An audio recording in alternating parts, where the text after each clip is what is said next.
Picture this, a piece of obsidian, cold and dark in your hand, formed deep within the heart of a volcano and cooled into a glass so smooth it captures your reflection with startling clarity.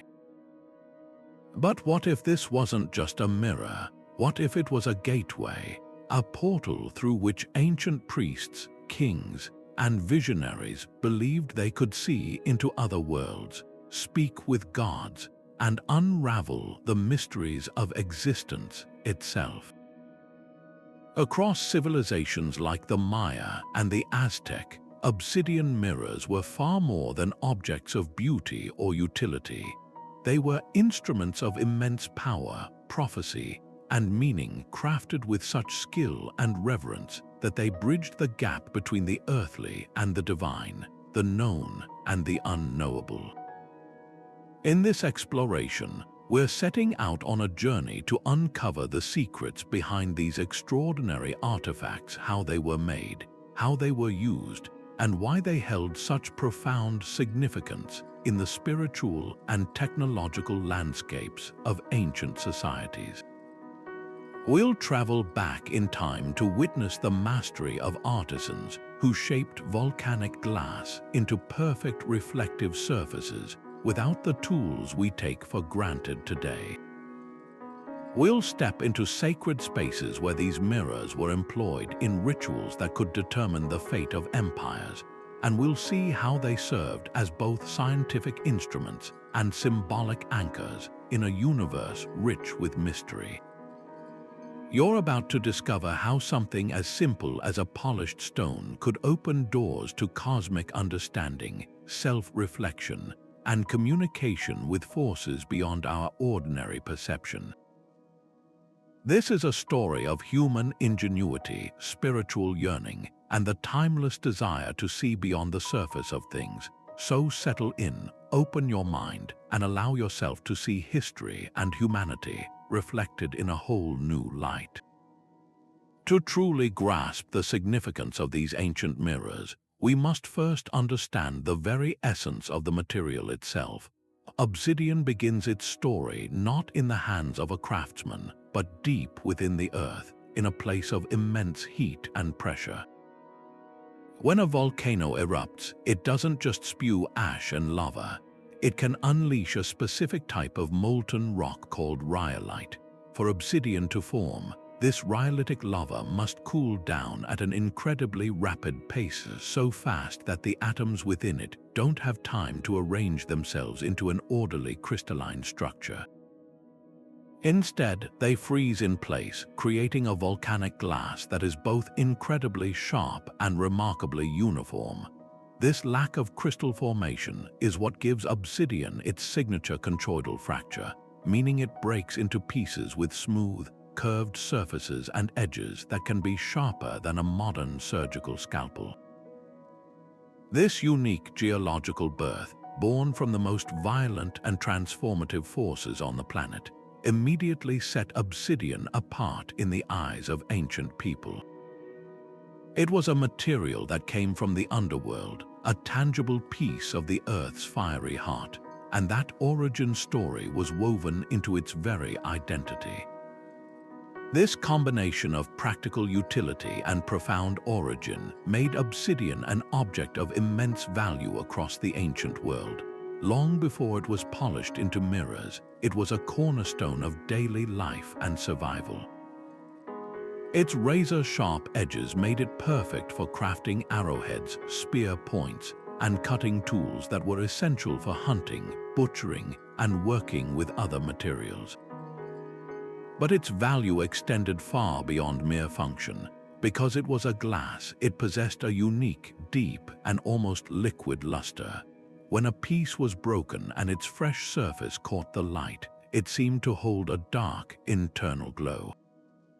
This intrinsic reflectivity, even in its rawest form, suggested something more, a window into another reality. Cultures from Mesoamerica to the Eastern Mediterranean and beyond attributed mystical qualities to this stone.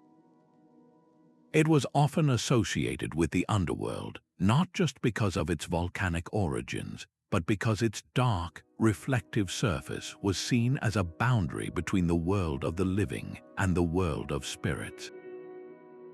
It was believed to reveal hidden truths, to see through deception, and to offer spiritual clarity. This widespread reverence wasn't born from a single discovery. It was a natural conclusion drawn from interacting with a material that was both supremely useful and mysteriously beautiful. This deep-seated cultural significance is what ultimately paved the way for the creation of obsidian mirrors. The raw material already had a powerful narrative. It was seen as a conduit, a substance that could connect the mundane with the divine. The technological leap wasn't in choosing the material, but in refining it to enhance its most mystical property, reflection.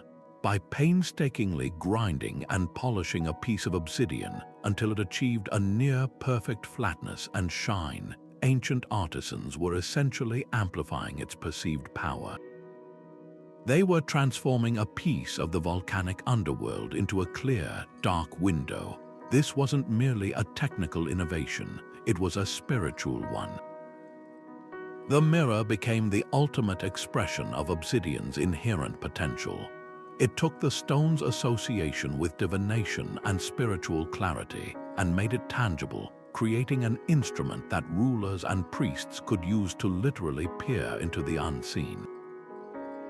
The geological journey of the stone from volcanic cataclysm to a smooth, reflective surface mirrored a spiritual journey, making it the only logical choice for an object meant to bridge the gap between humanity and the cosmos. Now consider the immense challenge these artisans faced. They weren't working with a forgiving material. Obsidian, for all its beauty, is a form of volcanic glass. It's incredibly hard, yet also brittle and prone to fracturing along unpredictable, shell-like lines. A single misstep, too much pressure, an uneven grinding motion, or even a hidden flaw in the stone could shatter weeks of painstaking work into useless fragments. This wasn't a process for the impatient or the unskilled. It demanded a deep, intuitive understanding of the material's nature, likely passed down through generations within specific families or guilds.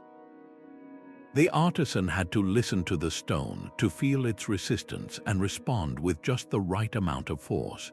It was a high-stakes dialogue between human intention and the stubborn will of the earth itself. The goal was to coax a perfect, flat plane from a material that naturally wanted to break into sharp, curved shards. This required not just strength, but a delicate, almost meditative touch. The very act of creation was a testament to human perseverance, a battle of wits and will against a formidable natural element. The tools they used were simple, yet their application was profoundly sophisticated. Without diamond-tipped drills or powered grinders, these masters of lapidary arts relied on the fundamental principles of abrasion. They would have started with a rough piece of obsidian, perhaps first knocking off larger protrusions with a harder hammerstone. Then began the long, arduous process of grinding. Using a flat sandstone slab or a piece of coarse, gritty basalt as a grinding table, they would methodically rub the obsidian against the abrasive surface, using sand and water as grinding agents.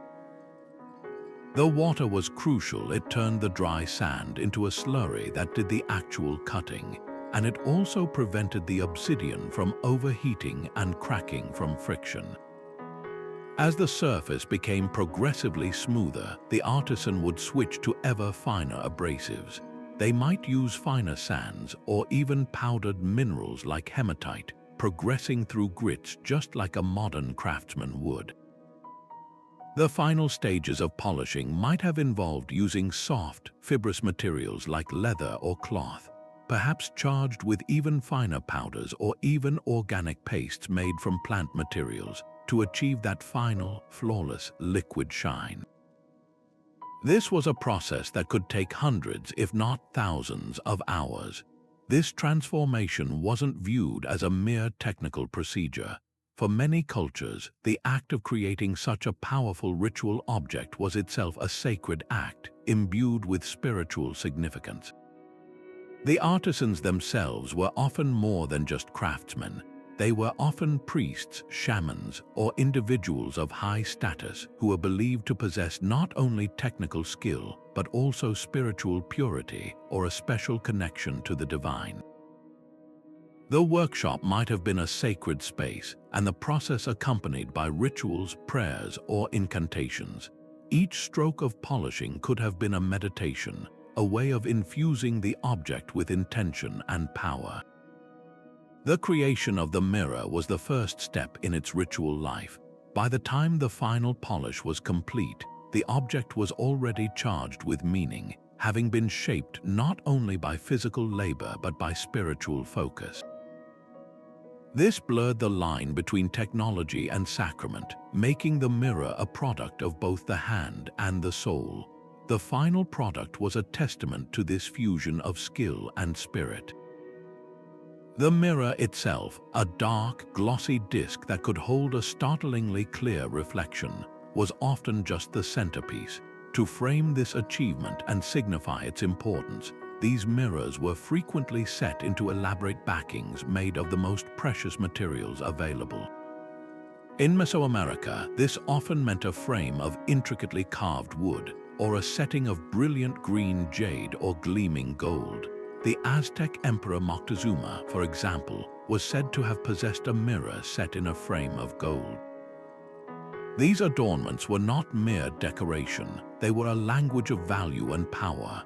The jade symbolized life, fertility, and the sacred. Gold represented the sun, divinity, and imperial authority. By encasing the dark, mysterious obsidian in these materials, the culture was making a statement about the mirror's purpose. It was a tool of the elite, a bridge between the earthly realm and the divine, and an object worthy of housing the most profound truth. The craftsmanship of the mirror, from its impossible polish to its royal framing, declared that this was no ordinary object, but a masterpiece of both art and ideology.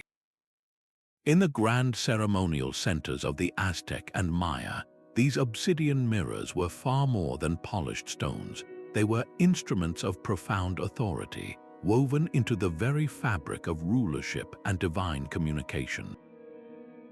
For the Maya, the mirror was a sastan, a portal to other dimensions. A shaman or a noble, often an ajor or king, would use it not just to see a reflection, but to see through, to pierce the veil separating the human world from the realm of the gods and ancestors.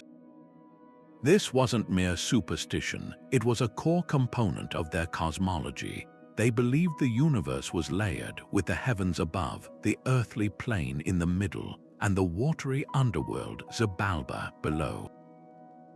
The dark, reflective surface of the obsidian mirror was seen as a physical representation of a doorway into these other layers. During rituals, a shaman might gaze into its depths, entering a trance state to seek guidance on everything from the optimal time to plant crops to interpreting ominous dreams that could foretell the downfall of a dynasty. The visions seen in the stone were considered direct messages, and acting on them was a sacred duty. Across the cultural landscape, for the Aztecs, the mirror's function was equally potent but often carried a sharper political edge. It was deeply associated with the god Tezcatlipoca, the smoking mirror, a deity of fate, sorcery, and supreme authority who could see into the hearts of men and the future itself. An Aztec emperor, or Tlatoani, wasn't just a political leader, he was the living embodiment of a conduit to the divine. By possessing and using an obsidian mirror, he aligned himself with Tezcatlipoca's power. Historical accounts from Spanish chroniclers like Bernal Diaz del Castillo describe with astonishment how Moctezuma II would consult his priests and their mirrors for divination, especially when faced with the unsettling news of strange men, the conquistadors arriving on his shores. The mirror was a tool of statecraft. Its visions could influence decisions of war, peace, and alliance. granting the ruler a form of supernatural legitimacy that was nearly impossible to challenge. To question the mirror's insight was to question the gods. The sacred weight of these objects is powerfully confirmed by where we find them. Archaeologists have uncovered these mirrors in the most significant contexts imaginable, placed as offerings in the foundations of towering temples, laid carefully in the tombs of high-ranking nobles and priests, or cached in sacred bundles within royal palaces. The famous Aztec Tezcatl mirrors were often not just simple discs. They were sometimes mounted on ornate handles or set into the chests of elaborate deity statues, transforming them into active ritual objects. One can imagine a high priest holding such a mirror aloft during a ceremony, catching the flickering light of a torch to create an illusion of smoke or movement within its depths, a visual effect that would have seemed like a direct manifestation of a god's presence. This theatrical use of technology enhanced the spiritual experience, solidifying the belief in the mirror's power for all who witnessed it. What emerges from this tapestry of ritual and power is a clear picture. In these sophisticated societies, the obsidian mirror was a linchpin connecting the spiritual and the political. It was a technology that validated authority, provided guidance in an unpredictable world, and offered a tangible connection to the cosmic order. For both the Maya and the Aztec, the world was alive with meaning and unseen forces. The mirror was the ultimate tool for interpreting that world, making it absolutely central to their worldview. It wasn't a fringe element of occult practice. It was a mainstream, essential instrument for governance, spirituality, and understanding the universe itself. This concept of the mirror as a threshold transforms a simple physical property reflection into a profound spiritual technology. The shiny surface didn't just bounce back an image of the person looking into it. It was thought to capture a glimpse of their very soul, or to act as a two-way conduit for communication. In the hands of a trained spiritual practitioner, this object became a focus for deep meditation, a device for receiving prophetic visions, and a direct line to supernatural beings or ancestor spirits. The act of scrying, or gazing intently into the reflective depths, was a disciplined practice. It was less about seeing a clear picture and more about interpreting the swirling shadows, the play of light, and the internal visions that the mind would conjure while in a trance state. The mirror was the key that unlocked this altered state of consciousness, a tangible tool to access the intangible. We see this belief system expressed with remarkable clarity in Mesoamerican shamanic traditions. A healer or priest would use an obsidian mirror not to see a physical illness, but to diagnose a spiritual one. They believed that misfortune or disease could be caused by an imbalance in a person's spirit, a loss of their vital essence, or even by malevolent supernatural forces. By gazing into the dark glass, the shaman could journey into the spiritual realm to identify the root of the problem. They might see a past transgression that angered an ancestor, or receive a message about a specific offering needed to restore harmony. This PRACTICE Chinese letter, the mirror, a role akin to both a medical diagnostic tool and a therapeutic device, all operating within a spiritual framework. It provided answers and a path to healing that was deeply comforting and culturally coherent. The immense symbolic weight of these objects ensured they were never far from the realm of the gods. In art and mythology, mirrors are consistently depicted as divine attributes, inseparable from the deities they represented. The Aztec god Tezcatlipoca, as his name, Smoking Mirror, implies, didn't just own a mirror. His very identity was intertwined with it. The mirror was his symbol of omnipresent vision and his power over destiny and illusion. In ancient Maya vase paintings and carvings, rulers are often shown holding mirrors during ceremonies, not as vanity items, but as badges of their divine right to rule and their ability to communicate with the other world. These artistic representations weren't merely decorative, they were visual dogma, reinforcing the idea that the cosmic order itself was maintained through these sacred instruments. The mirror was a piece of the divine here on Earth. This deep intertwining of the technological and the symbolic challenges our modern separation of science and spirituality. For these ancient cultures, creating a perfectly flat, polished surface was a tremendous technical achievement, but its ultimate purpose was spiritual revelation. The mastery of material science served a higher goal, to forge a connection with the cosmos.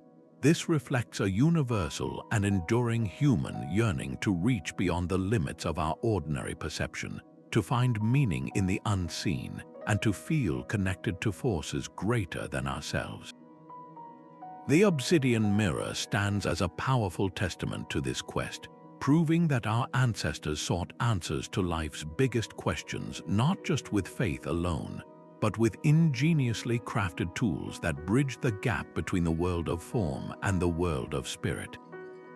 These remarkable objects, born from volcanic fire and shaped by human devotion, don't just live in ancient texts, they are physically with us today, waiting silently in the earth to share their stories. The true weight of their significance becomes undeniable when we look at the specific, carefully documented contexts in which archaeologists have found them. A mirror discovered in a common household tells one story, but a mirror placed in the hand of a buried king or sealed within the foundation of a towering temple tells a far more profound one. It's in these precise locations that we move beyond speculation and into the realm of tangible evidence, seeing exactly how these societies integrated this technology into the most pivotal moments of life, death, and worship. Consider the awe-inspiring discovery at the Maya city of Capon, in modern-day Honduras. Here, within the intricate labyrinth of tombs beneath the Acropolis, archaeologists uncovered the burial of a powerful ruler, now known as Kayinish Yaks Kayak Mo, the founder of Capon's dynasty. Among the lavish grave goods, jade ornaments, beautifully painted pottery, and symbols of office lay an obsidian mirror. Its placement was not accidental. It was positioned as a crucial tool for his journey into the afterlife, a means for this divine king to continue his communion with the gods and ancestors in the world to come. This wasn't a decorative item, it was a functional piece of spiritual equipment deemed as essential for his eternal status as his scepter or his crown. It speaks to a fundamental belief that the mirror's power was not confined to the world of the living, but was a permanent, transferable attribute of sovereignty itself. Equally telling are the finds from the heart of the Aztec Empire, the Templo Maya in Tenochtitlan, now Mexico City. Excavations here have revealed not one, but multiple obsidian mirrors, many of them deposited as sacred offerings within the layers of the temple itself. These were not casual donations, they were part of highly structured ritual caches, often placed alongside an array of other significant objects, jaguar skeletons, coral, and sacrificial knives, each element chosen for its symbolic value. The placement of these mirrors within the temple, which represented the very axis of the Aztec cosmos, indicates they were gifts to the gods themselves. By entombing such a valuable and powerful object, the Aztecs were engaging in a profound act of reciprocity with the divine, sacrificing a piece of their world to maintain the cosmic balance and ensure the continued movement of the sun and the arrival of the rains. Modern archaeology does far more than just unearth these objects. It listens to the subtle whispers they contain, using technology our ancestors could never have imagined. Scientists now employ techniques like residue analysis, using high-powered microscopes and chemical tests to identify microscopic traces of substances left on the mirror's surface after centuries in the ground.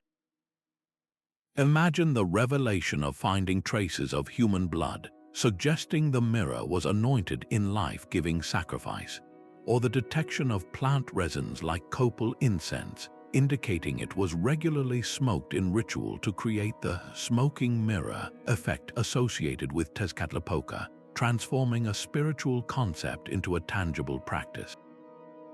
Surface analysis can also reveal intricate wear patterns. Some mirrors show the subtle, circular scratches of frequent polishing and use, hinting at a long life of active service in the hands of a priest or ruler.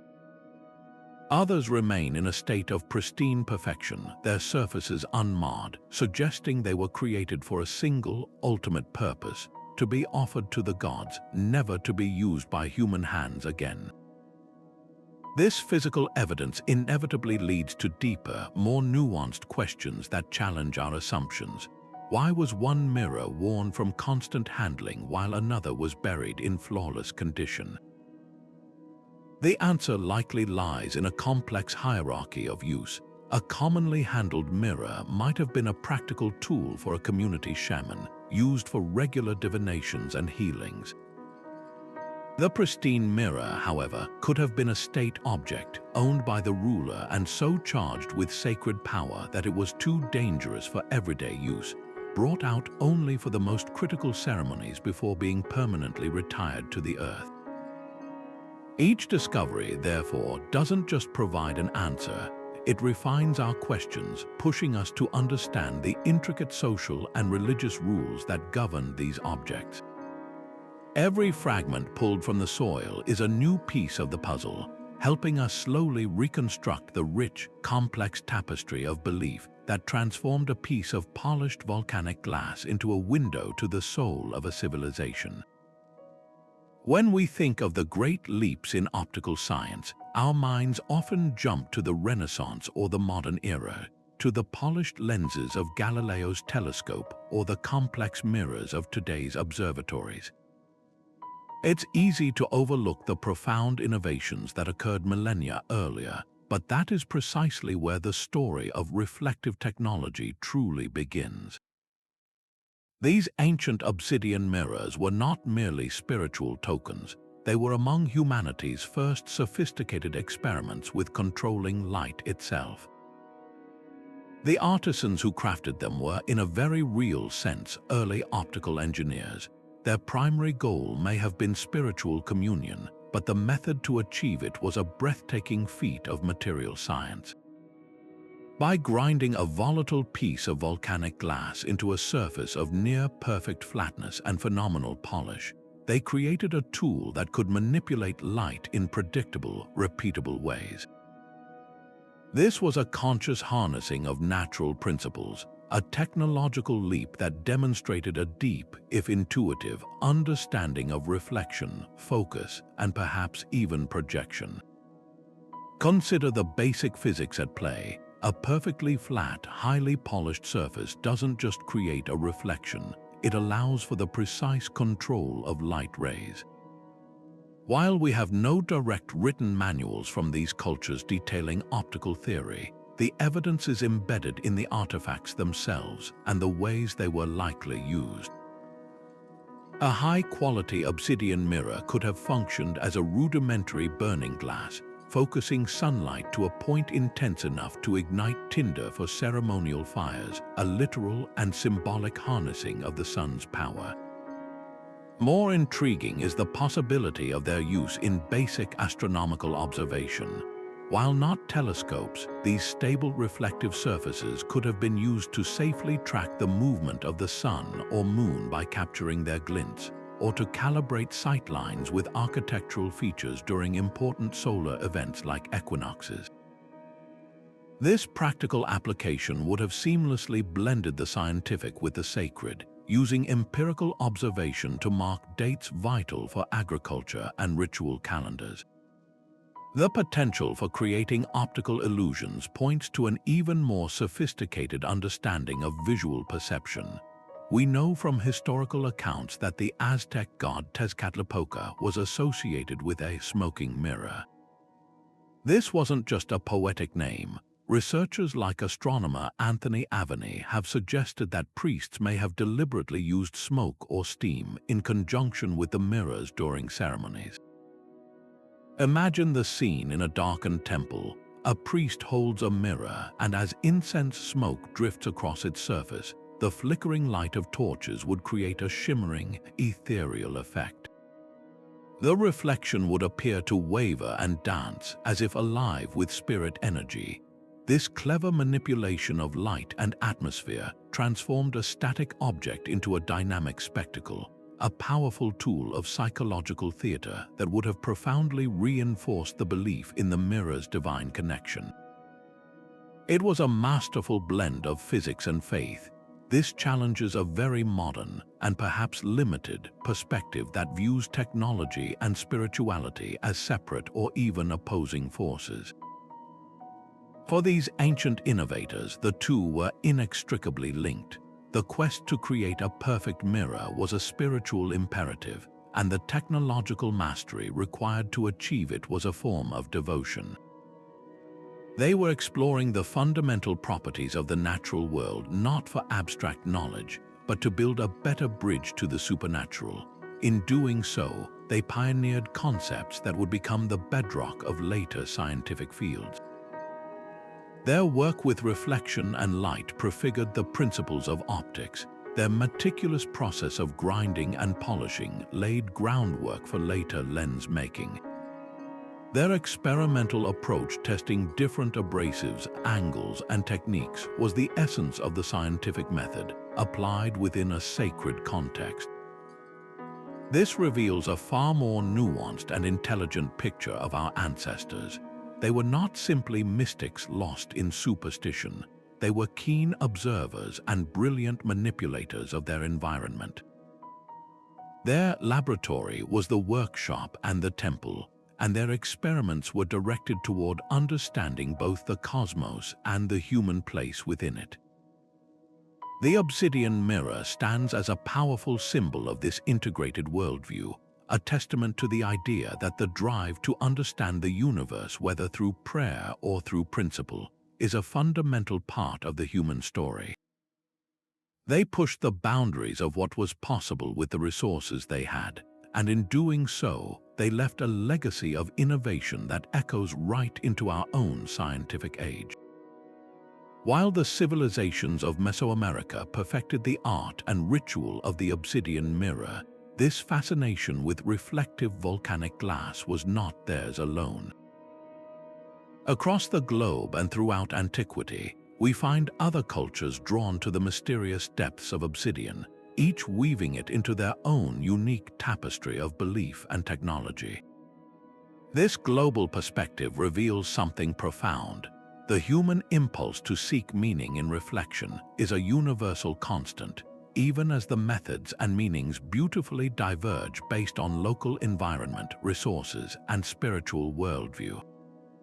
Journey to ancient China, for example, and you enter a world where bronze was the primary medium for mirror making from as early as the 2nd millennium BC.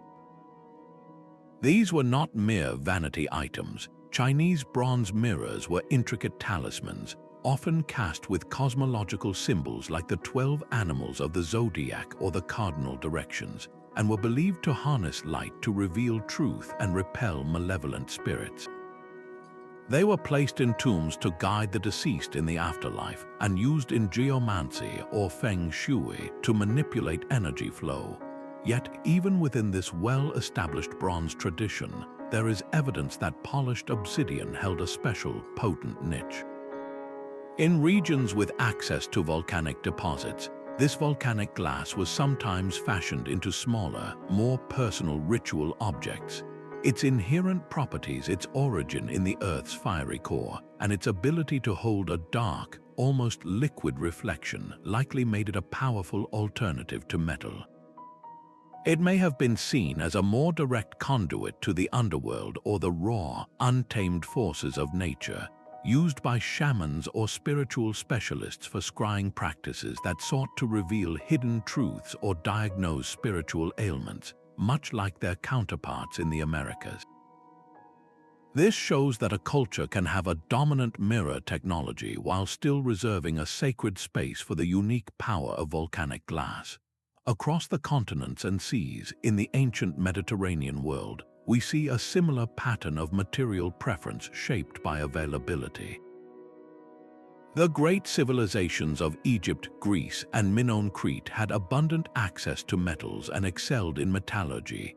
Consequently, their mirrors were most commonly crafted from highly polished copper, bronze, or silver, often mounted on ornate handles and featuring depictions of their gods and goddesses. For the Egyptians, the mirror was a potent symbol connected to the sun god Ra and a necessary item for both the living and the dead, ensuring one's soul could recognize its body for resurrection. However, there are fascinating archaeological hints that obsidian was not entirely ignored. The Minoans of Crete, a culture renowned for its sophisticated art and complex rituals, are known to have imported obsidian from the Aegean island of Melos. While primarily used for razor-sharp blades and tools, it is not a great leap to suggest that pieces of exceptional clarity and size could have been polished for ritual or decorative purposes. A Minoan priestess might have valued a small, palm-sized obsidian disc for its rarity and its stark, dark difference from the gleaming bronze mirrors of the palace, perhaps using it in more intimate, esoteric ceremonies. Its very foreignness could have endowed it with an exotic power, a tangible piece of a distant volcanic land. What emerges from this global survey is a powerful pattern of convergent spiritual technology. From the temples of Tenochtitlan to the tombs of China and the palaces of Crete, disparate cultures arrived at a similar conclusion. A reflective surface, especially one made from a rare and mysteriously formed material like obsidian, could serve as a boundary object between worlds. This was not a case of cultural diffusion or shared invention, but rather a series of independent realizations. It seems that when humans across time and space gazed upon a clear, dark reflection, they universally perceived something more than their own image. They saw a gateway. The specific god invoked through it might be Tezcatlipoca, a Chinese earth deity, or a Minoan goddess, but the fundamental human yearning to communicate with the divine, to seek guidance from the unseen, and to project one's identity into the cosmos remained strikingly consistent. This parallel development underscores that the obsidian mirror is more than an archaeological curiosity. It is a testament to a shared thread in the human psyche, a deep-seated desire to use the technology at hand to answer the most profound questions of existence. To truly grasp the power these objects held, we must step into the ceremonial space and witness the obsidian mirror in action. This was not a passive artifact on a shelf. It was the central, active participant in rituals that shaped the destiny of individuals and entire civilizations. The process of divination, known as scrying, was a disciplined and sacred act. A priest or shaman would prepare through fasting, purification, and prayer, entering a state of heightened spiritual receptivity. The mirror itself might be cleansed with smoke from copal incense, filling the air with a sweet, sanctifying aroma, and perhaps creating the smoking effect so vital to its symbolism. In the flickering light of torches within an otherwise dark temple, the practitioner would gaze intently into the mirror's depths. They weren't looking for a clear, movie-like vision. Instead, they were interpreting the play of light and shadow on the dark surface, the patterns that emerged in their own mind's eye as they entered a trance state. This altered consciousness, facilitated by the mirror's focal point, was believed to open a channel to the divine, allowing for the reception of messages, symbols, and prophecies that required expert interpretation. The Aztec festival of Tezcatlipoca provides a stunning example of how this technology was integrated into the very heartbeat of public life. This was one of the most important ceremonies in the Aztec calendar, dedicated to Tezcatlipoca and held during the dry season when the fate of the coming rains and harvest hung in the balance. At the climax of the festival, a perfectly crafted obsidian mirror would be brought forth. The high priests would use it to scry for omens concerning the community's future. Would there be war? Would the rains come? Would the empire prosper? The interpretations drawn from the mirror's perceived visions were not taken lightly. They directly influenced the decisions of the emperor and his council. A negative omen might delay a military campaign, while a positive one could authorize a crucial trade expedition. This practice demonstrates how the mirror functioned as a form of ancient strategic intelligence, a technological tool for risk assessment and decision-making that was filtered through a deeply spiritual worldview. It gave a tangible, ritualized process for confronting the terrifying uncertainties of life. Beyond these grand state functions, the mirror served profoundly personal and communal needs, particularly in the realm of healing. A Maya shaman or agits might be summoned to the home of a sick individual. The healing ritual was a holistic process, addressing not just physical symptoms but the spiritual imbalance believed to be their root cause. The shaman would use the mirror as a diagnostic tool, gazing into it to see the illness. They might perceive the malevolent influence of a displeased ancestor, the lingering effects of a past transgression, or even soul loss, a concept where a part of the person's vital essence had wandered away or been stolen. Based on this spiritual diagnosis, the shaman would then prescribe a treatment. This could involve making specific offerings to appease an ancestor, performing a ritual to recall the lost soul, or using herbal remedies alongside prayer. For the community, this process was not superstition. It was a coherent and effective system of medicine that provided explanations, comfort, and a path to wellness, all facilitated by the power of the obsidian mirror. These rituals were never haphazard or improvised. They were highly structured ceremonies with strict protocols, specific participants, and prescribed incantations. The language used was often archaic and poetic, filled with metaphors and invocations that called upon the gods and ancestors. Offerings were meticulously chosen precious jade beads, spiny oyster shells from distant coasts, or rubber that was burned for its sacred black smoke. The mirror was the focal point around which this entire complex performance revolved. It was the medium that made the intangible tangible, transforming abstract prayers into a perceived dialogue with the divine. This structured intentionality elevates the practice far beyond simple magic. It was a sophisticated technology of the spirit, a carefully designed interface between the human and the supernatural realms. The mirror was the hardware and the ritual was the software, a programmed sequence of actions designed to access information and produce a desired outcome for the individual and the community. This profound act of gazing into the obsidian mirror was far more than a quest for external prophecy. It was an intimate journey inward, a confrontation with the self that touches upon questions of consciousness and identity we still grapple with today. In the dark, undistracted void of that polished surface, an individual wasn't just seeking a vision of the future, they were inevitably facing a reflection of their own mind. The mirror, by its very nature, becomes a powerful metaphor for consciousness itself. It presents an image, a representation of reality, but one that is separate from the thing it represents. Ancient users of this technology were engaging with a fundamental philosophical puzzle. What is the relationship between the world as it is and the world as we perceive it? The obsidian mirror, by providing a controlled, minimalistic reflection, stripped away the distractions of the everyday world, creating a blank slate upon which the inner landscape of thoughts, fears, and desires could be projected and examined.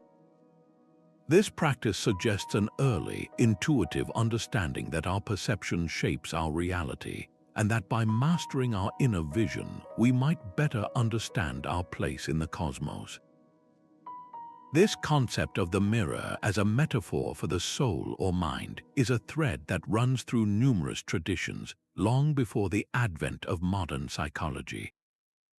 In many indigenous worldviews, the soul is not an abstract concept but a tangible essence that can be seen, lost, or stolen. The reflective surface, especially one made from a substance born of the sacred underworld, was believed to capture a glimpse of this essence. To gaze into it was to risk seeing not just your face but the state of your very spirit. Was it clear and bright or clouded and troubled? This provided a framework for understanding emotional and psychological states. A sense of unease or depression might be interpreted as a dimming of the soul's reflection, a spiritual malaise that needed addressing through ritual, confession, or healing. In this way, the mirror functioned as an early diagnostic tool for the psyche, offering a symbolic language to discuss internal states that were otherwise difficult to articulate. We can see this as a form of ancient therapy or guided introspection. The ritual context in which mirror gazing occurred was crucial. It wasn't a solitary, casual glance.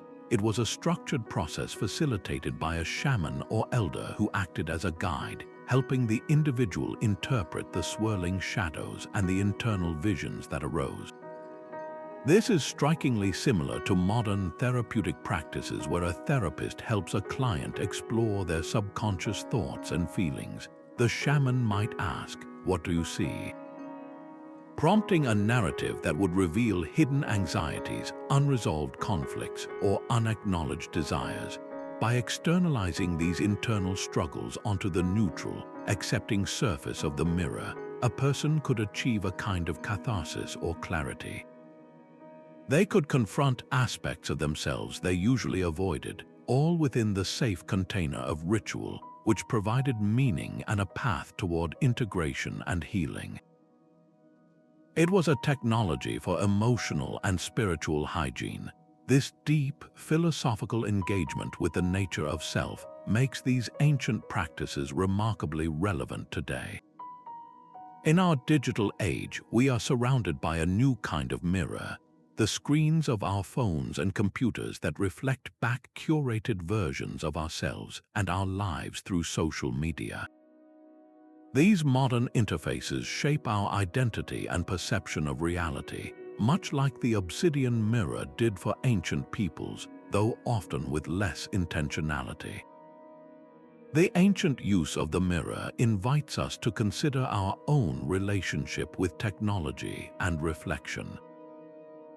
Are we using our screens for shallow self-presentation, or could we harness them for deeper self-inquiry? Furthermore, the mirror's role in confronting the hidden self finds echoes in contemporary psychology, from Carl Jung's concept of confronting the shadow self, the parts of our personality we repress, to the use of mindfulness and meditation to observe the contents of our own consciousness without judgment. The obsidian mirror stands as a timeless reminder that the most profound technology is not that which allows us to see out into the universe, but that which enables us to see clearly into ourselves. Ancient art offers us a gallery of frozen moments, a visual record where the silent, polished surface of the obsidian mirror comes alive with meaning and motion. These are not simple illustrations. They are complex narratives painted on pottery, carved into stone, and drawn in sacred books, providing a direct window into how these cultures visualized the power they believed these objects held. When we examine a Maya cylindrical vase, we are often witnessing a scene of royal court life or mythic storytelling. In these detailed paintings, an obsidian mirror is rarely just an accessory. It is an active prop in a drama. We might see a queen holding one as she confers with a scribe, its presence signaling her access to ancestral wisdom, or a shaman gazing into its depths while a fantastical serpent spirit emerges from the glass, a vivid depiction of the portal opening between worlds. The artists frequently used clever visual cues to indicate the mirror's supernatural activity. Wavy lines or curls of smoke might rise from its surface, a direct illustration of the smoking quality so vital to its ritual use, while beams of light or tiny, intricate symbols floating nearby suggest the emission of divine messages or potent energy. This transforms the object from a static item into a dynamic character in the story, a source of action and revelation. The Aztec Codices, those precious screenfold books painted on deer hide or bark paper, serve a similar but equally profound purpose. The Borgia Codex, a masterpiece of pre-Columbian art, is filled with intricate imagery detailing rituals, deities, and the complex Aztec cosmology. Here, the mirror is inextricably linked to the gods themselves. Tezcatlipoca, as his name implies, is almost always shown with a smoking mirror, often integrated into his body, replacing a foot, mounted on his temple or held in his hand. This isn't a mere symbol, it's a representation of his very essence. His ability to see everything, to know all fates and secrets, is visualized through this reflective disc. In other pages, we see priests performing ceremonies dedicated to the rain god Tlaloc, using mirrors to scry for signs about the coming weather patterns that would determine the fate of the harvest. The art provides a step-by-step visual guide to these rituals, showing us the precise gestures, the accompanying offerings, and the sacred context, details that written accounts alone could never fully capture. It confirms that the mirror was a standard, essential tool in the priestly toolkit, its use governed by strict ceremonial protocols. What makes these artistic representations so invaluable is the layer of symbolic meaning they add that pure archaeology cannot. A mirror depicted on a funerary urn isn't just an object buried with the dead. Its placement and the way it's shown tell a story. It might be positioned to reflect the face of a deity, symbolizing the deceased's hoped for communion with that god in the afterlife. Or it might be shown cracked or darkened, a potent omen of misfortune or the end of a dynasty. The materials used by the artist themselves carry meaning. The Maya used a brilliant, celestial blue paint made from crushed azurite, often reserved for divine figures and sacred objects. If a mirror is outlined in this color, it immediately communicates its otherworldly status to the viewer. The Aztecs used a stark black derived from charcoal to fill in the mirror's surface, making it a void, a literal black hole in the middle of a vibrant painting that draws the eye and represents the unknowable, the mysterious depths of fate and the cosmos. This artistic choice is a powerful metaphor in itself. Ultimately, this rich artistic legacy does more than just confirm what we know from other sources. It allows these ancient cultures to tell their own stories on their own terms. The vase paintings, the codex pages, the stone carvings, they are the primary sources, the original narratives. They show us that the obsidian mirror was woven into the very identity of these civilizations. It was a key part of how they visualized power, how they explained the universe, and how they passed down their knowledge and beliefs. These artworks remind us that for the Maya and the Aztec, the mirror was never an obscure or fringe object. It was central, ubiquitous, and iconic. It was a fundamental piece of their visual language, a symbol instantly recognizable to any member of their society, conveying concepts of authority, wisdom, and sacred connection without a single word having to be spoken or written. These stories passed down through generations were far more than simple entertainment. They were the foundational texts that gave meaning to the world and provided a moral compass for society. The legends surrounding obsidian mirrors served as powerful cautionary tales, often exploring the delicate balance between seeking wisdom and overstepping divine boundaries. A recurring theme in these myths is the peril of hubris, the idea that some knowledge is meant only for the gods, and any mortal who attempts to grasp it does so at their own great risk. The mirror, as the tool of that revelation, becomes both a promise and a threat.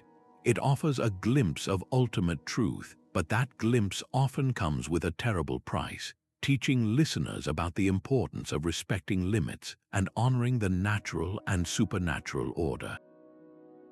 This narrative function transformed the physical object into a potent symbol within the cultural imagination, a constant reminder that power, especially power over the unseen, must be handled with both reverence and profound responsibility. The Aztec god Tezcatlipoca, whose very identity is fused with the smoking mirror, stands as the ultimate embodiment of this ambiguous power. His myths are not simple hero stories, they are complex tales of creation and destruction, benevolence and trickery. In one foundational narrative, Tezcatlipoca uses his mirror to see the entirety of the world, but his omnipotent gaze is not always a force for good. He is a shapeshifter and a provocateur, often using his visions to test the moral fiber of rulers and common people alike. He might appear in a disguised form, presenting an individual with a choice that seems insignificant, only for the mirror to later reveal the profound consequences of that decision. These stories reinforced the Aztec understanding of a universe in flux, where fate was not fixed but could be shaped by human action and divine will. The mirror was the instrument through which this cosmic interplay was visualized and understood, making Tezcatlipoca not just a god to be worshipped, but a fundamental force of reality that demanded constant awareness and ethical vigilance from every member of society. Maya legends, while distinct in their details, often carried a similar weight. Their stories frequently feature mirrors as objects of royal legitimacy and supernatural aid.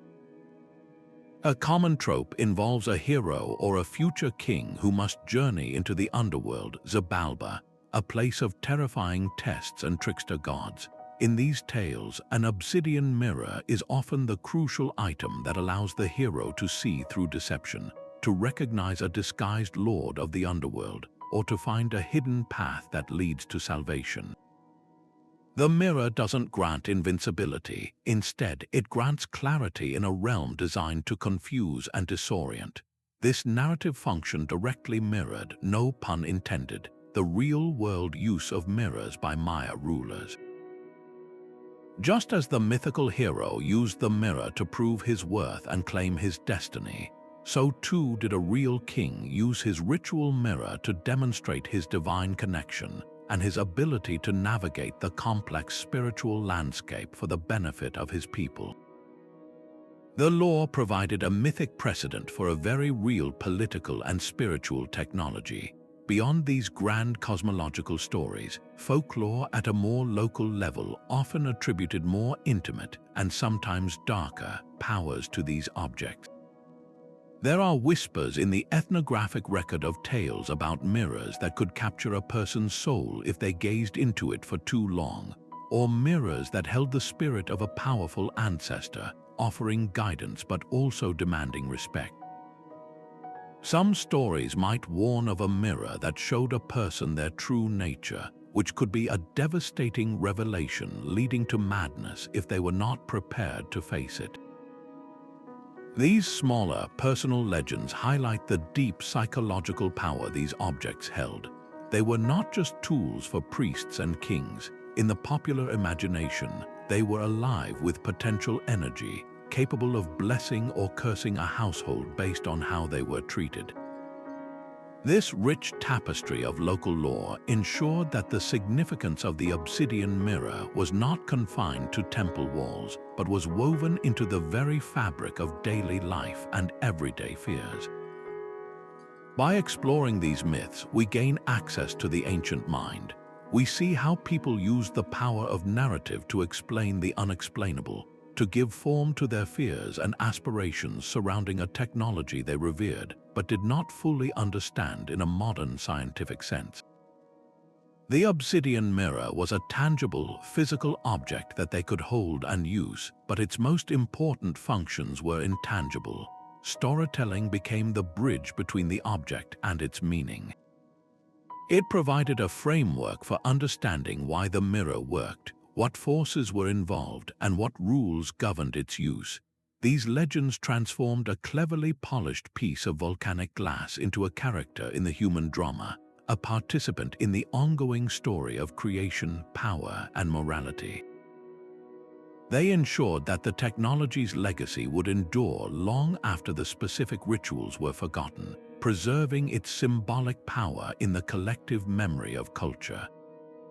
What made obsidian the unequivocal choice for these sacred instruments wasn't just its spiritual pedigree, but a remarkable suite of physical properties that made it unlike any other material available in the ancient world. At its core, obsidian is a volcanic glass, and this glassy nature is the key to everything. When a piece is struck or worked, it doesn't fracture along clean, predictable lines like crystalline minerals. Instead, it breaks with what's known as a conchoidal fracture, a smooth, curved, shell-like break that results in edges of almost molecular thinness. This is why obsidian could be knapped into blades sharper than modern surgical steel. Those same fracturing principles, when applied with immense control and patience, allowed an artisan to flake and grind a surface down to a near-perfect plane, free from the microscopic bumps and grooves that would scatter light and distort a reflection. The goal was to achieve a surface so flawlessly flat and smooth that it could capture and return light with minimal interference, creating that deep, clear, almost liquid reflection that felt like looking into another world. When we compare this to the alternative reflective technologies of the time, the unique advantages of obsidian come sharply into focus. Metals like bronze, copper, or silver were certainly used for mirrors across many ancient cultures, but they came with significant drawbacks. Metal mirrors tarnish and corrode over time, requiring constant polishing to maintain their reflectivity. They are also alloys, meaning their composition is not perfectly uniform. This can create subtle variations in the surface that cause slight distortions in the reflection, a waviness or a funhouse mirror effect. Obsidian, by contrast, is naturally homogeneous. Its volcanic glass structure is uniform throughout the entire piece. This meant that an artisan who could overcome the immense challenge of polishing it without shattering it was rewarded with a surface that offered a remarkably clear, distortion-free image. Yes, it was far more fragile than a metal mirror, but for a reflection that felt truer and more spiritually potent, that fragility was a price worth paying. It was the high-definition display of the ancient world, offering a clarity that metal simply could not match. This unparalleled clarity was only one part of its appeal. The very origin of the material imbued it with a symbolic power that no man-made alloy could ever hope to possess. Obsidian is born from the most violent and transformative forces on the planet, the volcanic fury of the Earth itself. It begins as molten rock spewed forth from what many cultures considered a gateway to the underworld. This genesis linked it inextricably to themes of fire, creation, destruction, and rebirth. To hold a piece of obsidian was to hold a piece of the subterranean realm, a tangible fragment of a place inhabited by gods, spirits, and ancestors. This profound symbolic association made it the perfect medium for an object designed to be a portal. A bronze mirror reflected the world of the living. An obsidian mirror, by its very nature, was believed to reflect the world of the unseen. Its dark, glossy surface didn't just show your face. It was a void, a black pool that suggested infinite depth and the mysteries lying just beyond the veil.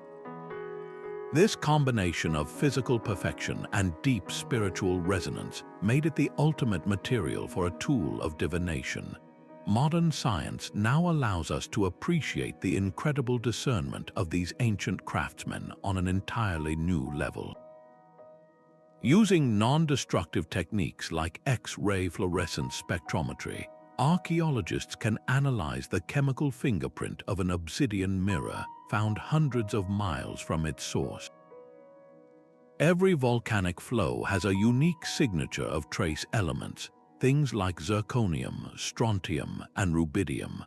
By matching the chemical profile of an artifact to a specific geological deposit, researchers can trace it back to the exact volcano it came from.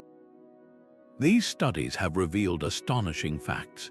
We now know that the most prized mirrors in Mesoamerica were made from obsidian sourced from just a handful of exceptionally high-quality flows, like those near Pachuca in Mexico, known for its unique green-gold sheen, or from deposits in Guatemala.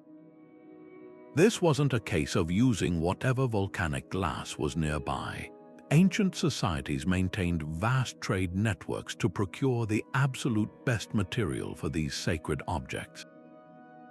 They understood that obsidian from one particular mountain had a finer grain, fewer inclusions, and a higher potential for achieving that perfect polish. This evidence reveals a sophisticated understanding of material science, where artisans could intuitively judge the quality of a raw nodule and knew that the spiritual efficacy of the final mirror was dependent on the inherent quality of the stone itself. The choice of obsidian was never arbitrary. It was a decision rooted in a deep, empirical understanding of the material's unique physical and symbolic properties, making each mirror a masterwork of both nature and human ingenuity.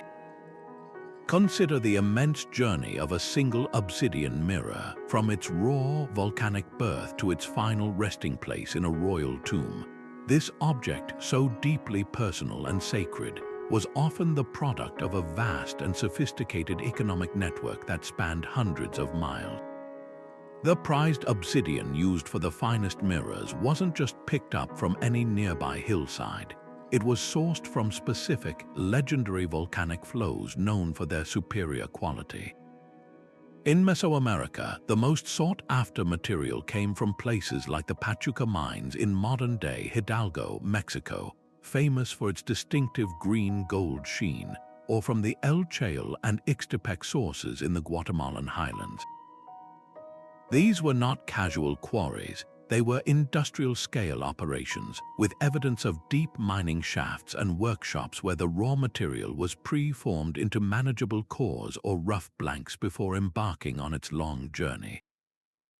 This initial shaping was crucial, as it reduced the weight and volume of the material, making it far more efficient to transport across the challenging landscapes of mountains, jungles, and rivers. The very existence of these specialized source sites points to a highly organized system of extraction and distribution, likely controlled by powerful local groups who grew wealthy from this valuable trade.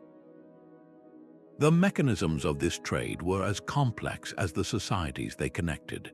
While we might imagine simple barter between neighbors, the scale and distance involved suggest a multi-layered system. At the local level, it might have involved direct procurement by itinerant merchants or seasonal market exchanges. For long-distance, elite trade, it was likely a more formalized process. We have evidence of specialized merchant classes like the Aztec Pochteka, who were far more than simple traders. These were highly respected, almost guild-like organizations with their own gods, laws, and diplomatic immunity. They acted as long-distance carriers, intelligence gatherers for the state, and the primary conduits for luxury goods like obsidian, feathers, jade, and cacao. A Pochteka caravan traveling from the basin of Mexico to the Maya lowlands would have been a spectacular sight, a train of porters carrying precious cargo along well-established routes that had been used for centuries. They didn't just carry goods, they carried news, stylistic ideas, and ritual knowledge. A merchant who had seen a peculiar mirror design in a distant city might describe it to a craftsman back home, leading to new artistic fusion. The trade route itself became a cultural corridor. This extensive movement of raw material inevitably led to a fascinating cross-pollination of ideas. A mirror crafted in Teotihuacan from Guatemalan obsidian might bear artistic motifs that blended the cosmopolitan style of that great city with the symbolic language of its material's origin. When such an object was then traded further afield, perhaps to a rising center like Tikal, it didn't arrive as a mere commodity. It arrived as a piece of foreign prestige, a tangible example of another culture's technological and spiritual sophistication. The local elites in Tikal might then commission their own artisans to create similar objects, but adapted to local tastes and beliefs. In this way, the core technology of the mirror, the knowledge of how to grind and polish obsidian to a perfect sheen, spread alongside the raw material itself. But the symbolism attached to it could shift and change, adopted and adapted to fit into new cosmological systems. This wasn't mere imitation. It was a creative process of integration, where a shared technology took on unique local meanings, enriching the cultural tapestry of the entire region. We know all of this not from guesswork, but from the hard evidence of modern science.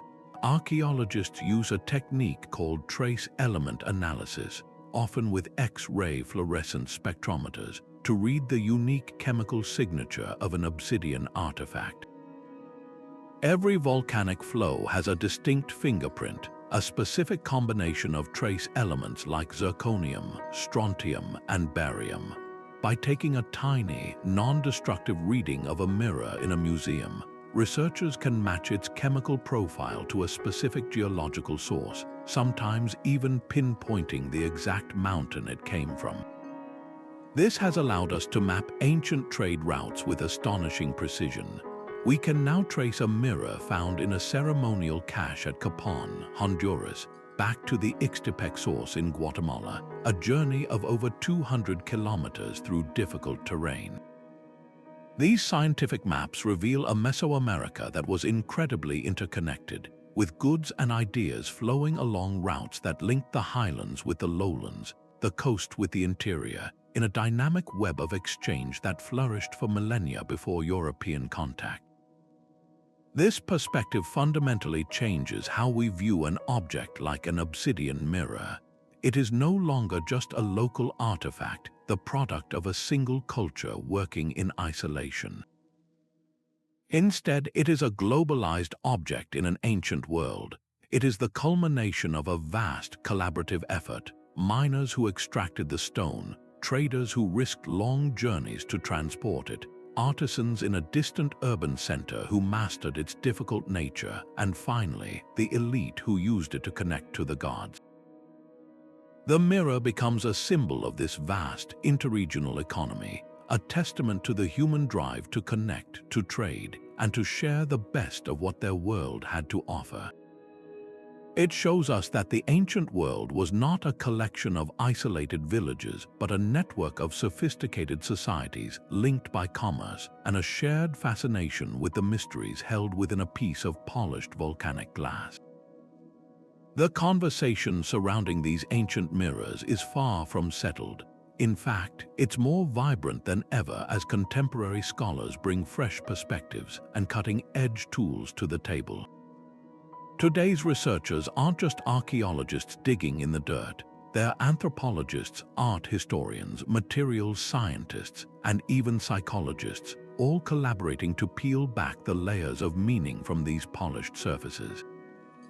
This interdisciplinary approach is crucial because a single object can be viewed through so many different lenses. One of the most compelling debates centers on power. A significant school of thought, often rooted in political anthropology, argues that these mirrors were primarily instruments of social control. In this view, the ability to see the future or communicate with gods wasn't a universal gift but a carefully curated privilege of the elite. By monopolizing access to this technology, rulers and priests created a powerful mystique, legitimizing their authority and making their rule seem divinely ordained. The mirror became a potent prop in a political theater, a way to consolidate power and justify decisions, from going to war to demanding tribute, by claiming they were not human choices, but divine mandates received through the sacred glass. Yet, another compelling interpretation pushes back against this purely political reading, emphasizing the mirror's role in community well-being and individual psychology. Scholars focusing on medical anthropology and the history of healing point to evidence that these objects were central to therapeutic practices. In this light, the shaman gazing into the mirror wasn't a cynical charlatan but a respected therapist, using the object as a focal point for diagnosis and treatment within a holistic spiritual framework. The ritual of scrying provided a narrative structure for understanding illness, misfortune, or anxiety, offering explanations and a clear path to resolution that was deeply comforting and culturally coherent. This perspective sees the mirror not as a tool of oppression, but as a technology of comfort, a way for communities to confront the terrifying uncertainties of life, health, and the natural world through a shared system of meaning and healing. The means by which we are arriving at these new interpretations are as fascinating as the conclusions themselves. Advanced technologies are revolutionizing the field, allowing for non-invasive analysis that would have been pure science fiction just a generation ago. High-resolution 3D scanning can create perfect digital replicas of a mirror, allowing researchers to study its every contour and surface flaw from every angle without ever touching the fragile original. They can analyze minute-wear patterns to determine how it was held and used, whether it was frequently polished by reverent hands or kept pristine in a sacred bundle. Spectrometry can detect microscopic residues of blood, plant resins, or other organic materials left on the surface, providing tangible, chemical proof of the rituals described in historical accounts. This hard data is forcing us to revise long-held theories. What was once assumed to be a purely symbolic object might show signs of intense, practical use, while a mirror believed to be a common tool might reveal traces of the most precious, rare substances reserved only for the most elite ceremonies.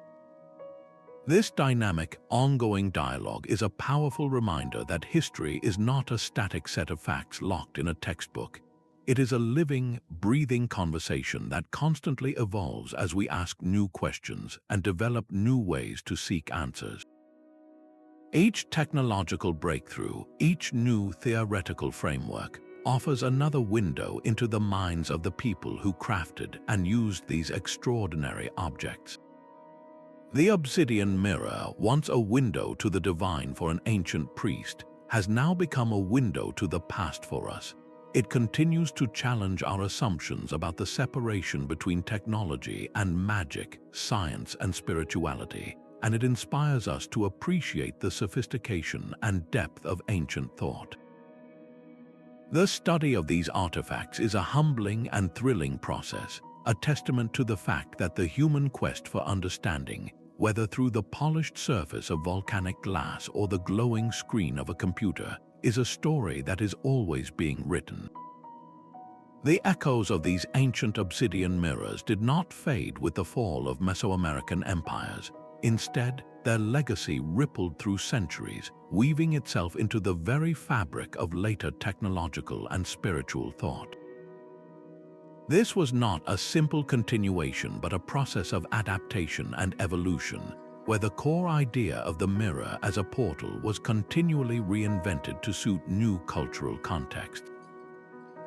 The profound symbolic language developed by the Maya and Aztec, the mirror as a tool for divine communication, self-discovery, and the manipulation of perception proved to be remarkably durable, finding new expressions in eras that, on the surface, seem entirely disconnected from the rituals of the past.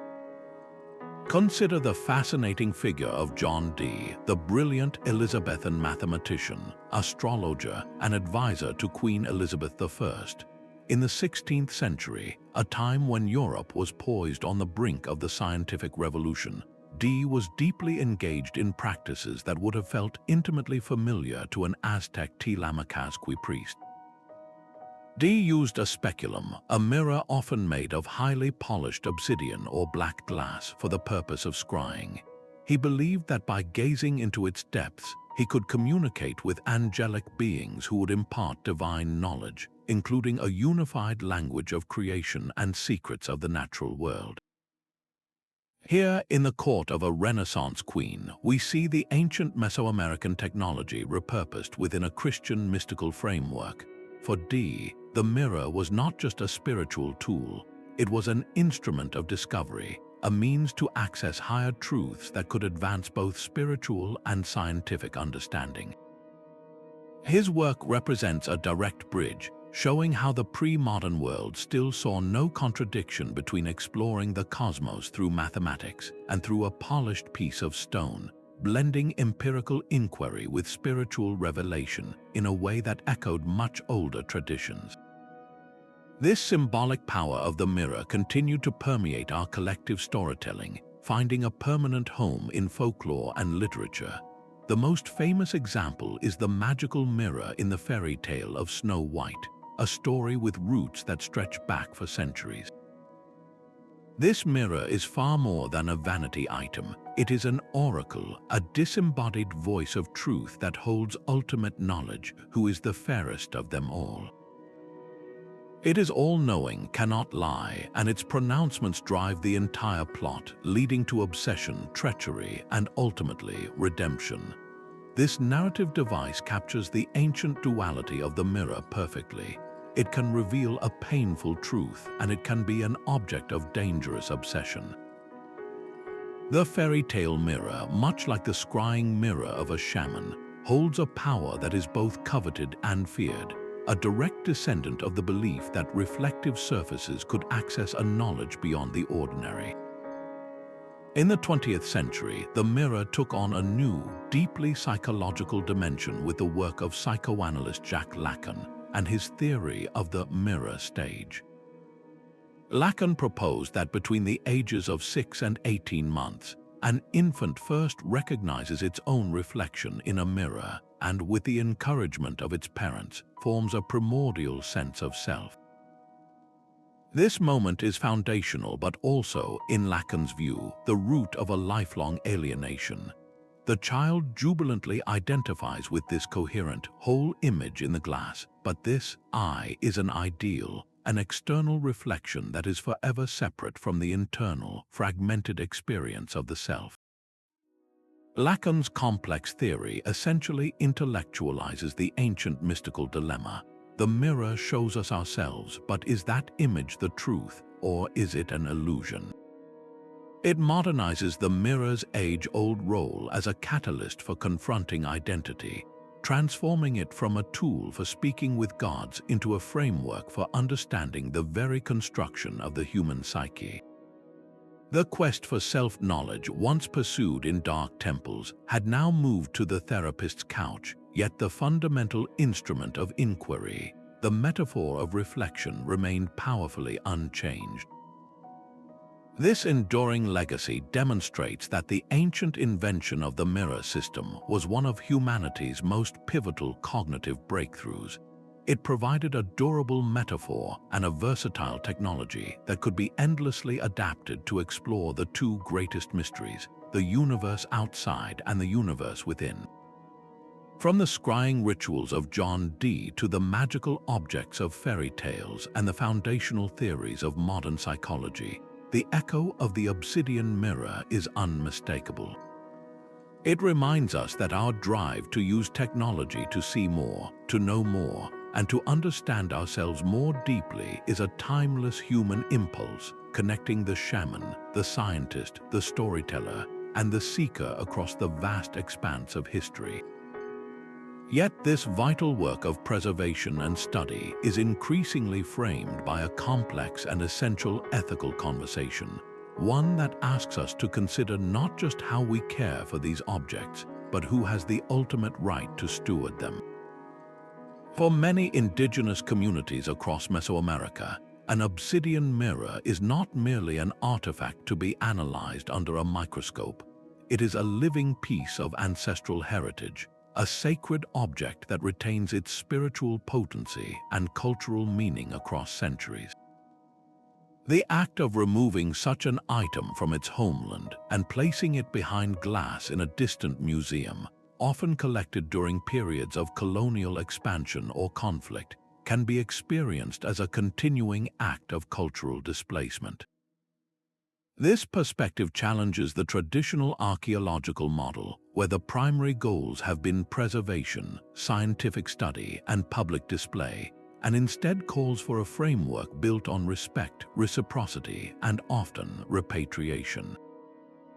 This has given rise to a powerful and necessary movement towards the repatriation of culturally significant objects, where museums and institutions work to return items to their communities of origin. The process is far more than a simple transfer of ownership. It is an act of historical justice and cultural healing. When a mirror is returned to a descendant community, it is often greeted with ceremony, recognized not as a lost specimen but as a returning elder. It may be reintegrated into community life, used in teaching new generations about traditional practices, or cared for in a way that aligns with spiritual beliefs, which might include allowing it to rest rather than being continuously on display. This approach acknowledges that the highest form of preservation can sometimes mean respecting an object's original purpose and context, even if that means it is no longer available for constant scientific scrutiny by the outside world. In response to these vital concerns, the field of archaeology is undergoing a profound transformation, moving towards a model of collaborative research. This new paradigm insists that the study of cultural heritage should not be done on a community, but with it. This means engaging with indigenous scholars and community leaders from the very beginning of a project, from designing research questions to conducting excavations and, crucially, interpreting the findings. Instead of archaeologists arriving with a predetermined plan, they enter into a dialogue seeking free, prior, and informed consent before any work begins. This collaborative spirit enriches the research immeasurably. A museum conservator might understand the chemistry of obsidian, but a community knowledge keeper understands its spiritual significance, the stories attached to it, and the proper protocols for handling it. By weaving these knowledge systems together, we gain a far more complete and respectful understanding of the object's full history and meaning. Furthermore, the shadow of the illegal antiquities trade looms large over these discussions. Looting of archaeological sites is a devastating crime that severs an object from its context forever.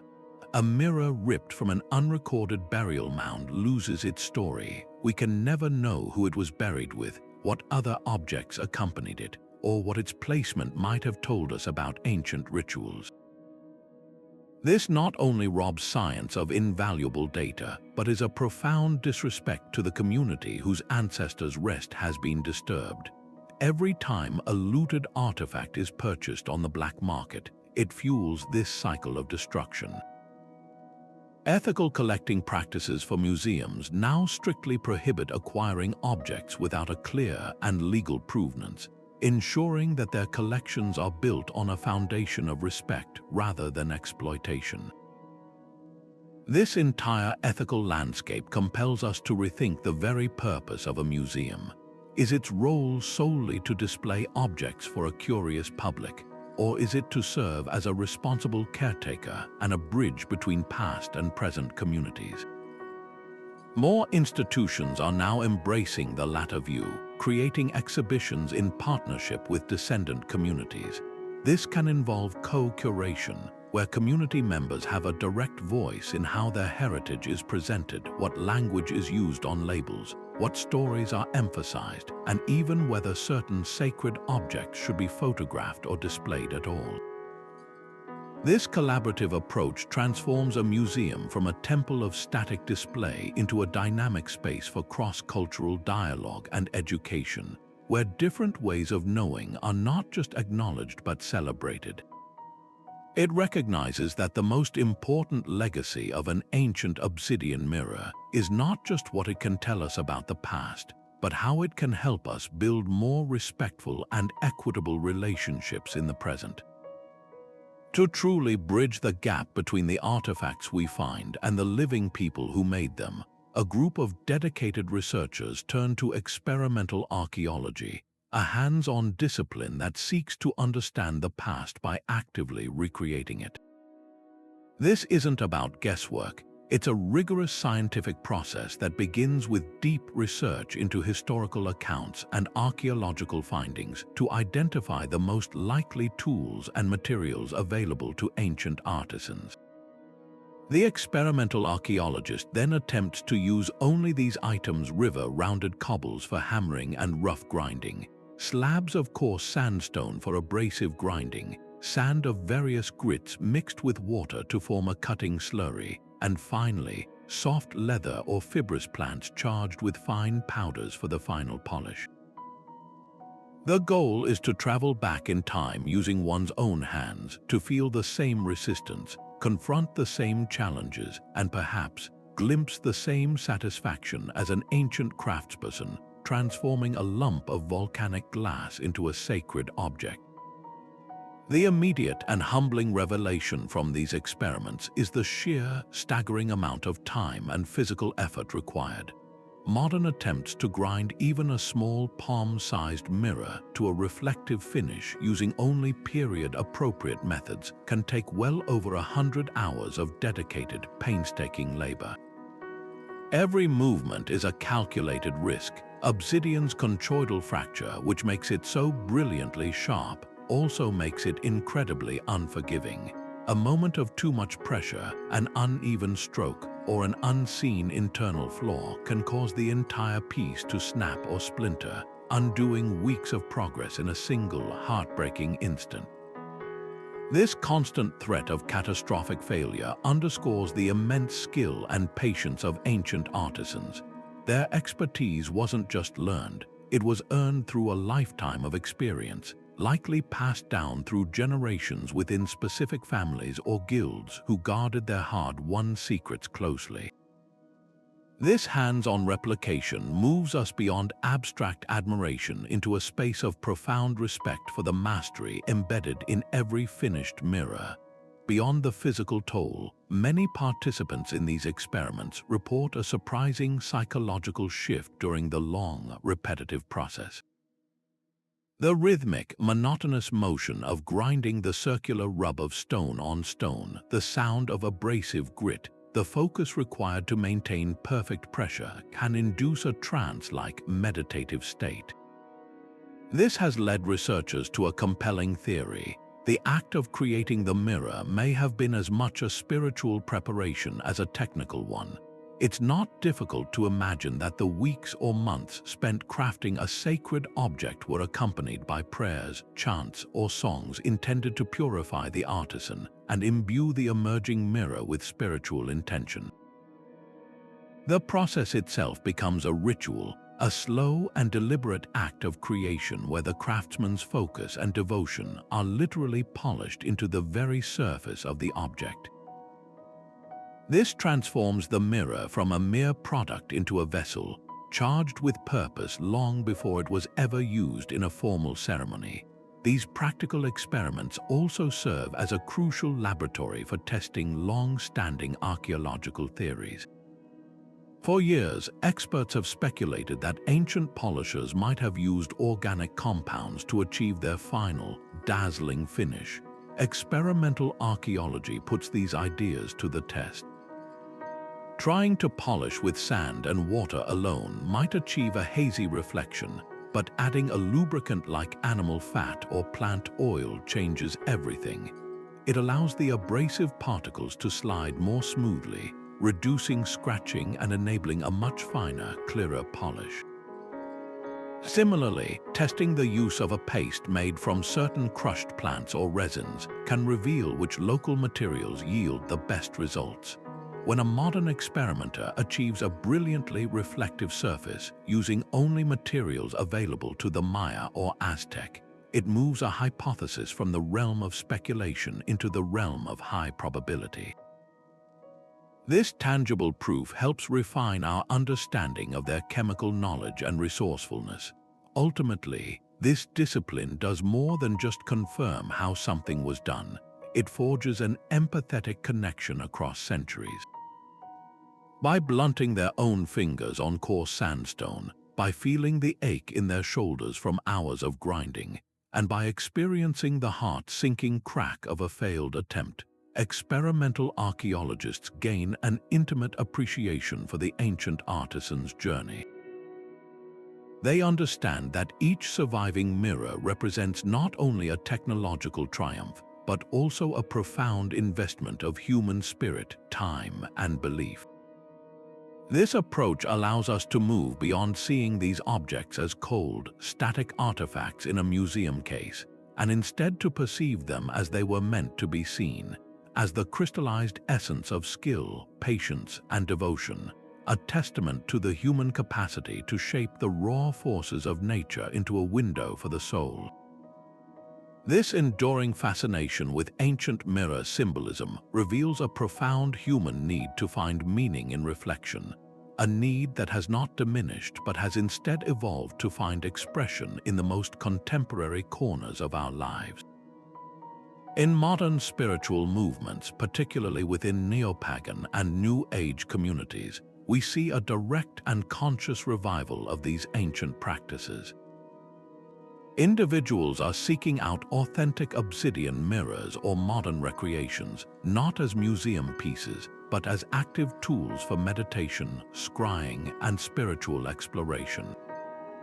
They draw inspiration from historical accounts of Maya and Aztec rituals, viewing the mirror as a timeless technology for accessing the subconscious and connecting with the divine. However, this is rarely a strict historical reenactment. Instead, it's a thoughtful adaptation where the ancient object is integrated into a modern framework of personal growth, mindfulness, and ecological spirituality. The mirror becomes a focal point for introspection in a hyper-stimulated world, a way to quiet the digital noise and look inward, proving that the ancient desire for self-knowledge and cosmic connection is more relevant than ever in our complex modern era. The realm of contemporary art provides another powerful platform for this symbolic reinterpretation, where artists use the motif of the mirror to dissect and comment on pressing modern anxieties. Here, the obsidian mirror transforms from a ritual object into a potent metaphor for identity, perception, and societal reflection. Installations might use fractured mirrors to speak to broken or multiple identities in a globalized world, or employ highly polished black surfaces to challenge viewers' perceptions of themselves and their surroundings. These works often grapple with themes of vanity, surveillance, and the curated self-image we project online. In this context, the artist acts as a modern-day shaman, not predicting the future, but reflecting the present back at us in a way that is distorted, clarified, or reimagined. The mirror is no longer a portal to the spirit world, but a portal to collective consciousness, forcing us to confront uncomfortable truths about who we are and how we see each other, continuing the ancient tradition of using reflection to reveal hidden realities. Perhaps the most pervasive and subtle reinterpretation of this ancient symbolism is happening within the very fabric of our digital technology. We live in an age of interfaces, of screens that serve as portals to vast digital realms, a concept that directly echoes the ancient belief in mirrors as gateways to other dimensions. Our smartphones and computers are the obsidian mirrors of the 21st century. We gaze into their glossy black surfaces and access worlds of information, social networks, and virtual experiences. The language we use is telling. We mirror data to backup servers, creating a digital reflection for safekeeping. Virtual and augmented reality headsets are explicitly designed to transport our perception to manufactured worlds, a technological realization of the shamanic journey. Even the concept of the Black Mirror itself has entered our lexicon, thanks to the acclaimed television series, to describe the dark, reflective surface of a powered-off screen and the dystopian possibilities it represents. This is not to say that Silicon Valley engineers are secretly studying Aztec codices, but rather that the symbolic power of a reflective portal is so fundamental to human cognition that it has unconsciously shaped the design and mythology of our most advanced tools. This dynamic interplay between the ancient and the modern creates a rich, living dialogue across time. It demonstrates that the symbols crafted by our ancestors are not dead artifacts but resilient, adaptable forms that can be filled with new meaning for each generation. The obsidian mirror's journey from a sacred tool in a dark temple to an emblem in a digital age shows that our core human questions remain constant. We still seek to understand ourselves, to connect with something larger, and to see beyond the immediate surface of things. The methods and contexts change, but the impulse endures.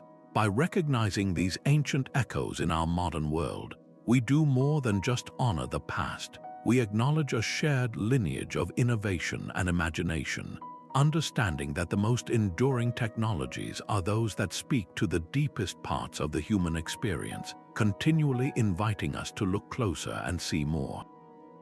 To truly grasp the power these objects held, we must focus on a singular, legendary artifact, the mirror of the Aztec god Tezcatlipoca, the smoking mirror himself. This was not merely a tool, it was considered a physical fragment of the deity's essence, an object so charged with sacred power that its very name defined the god it served.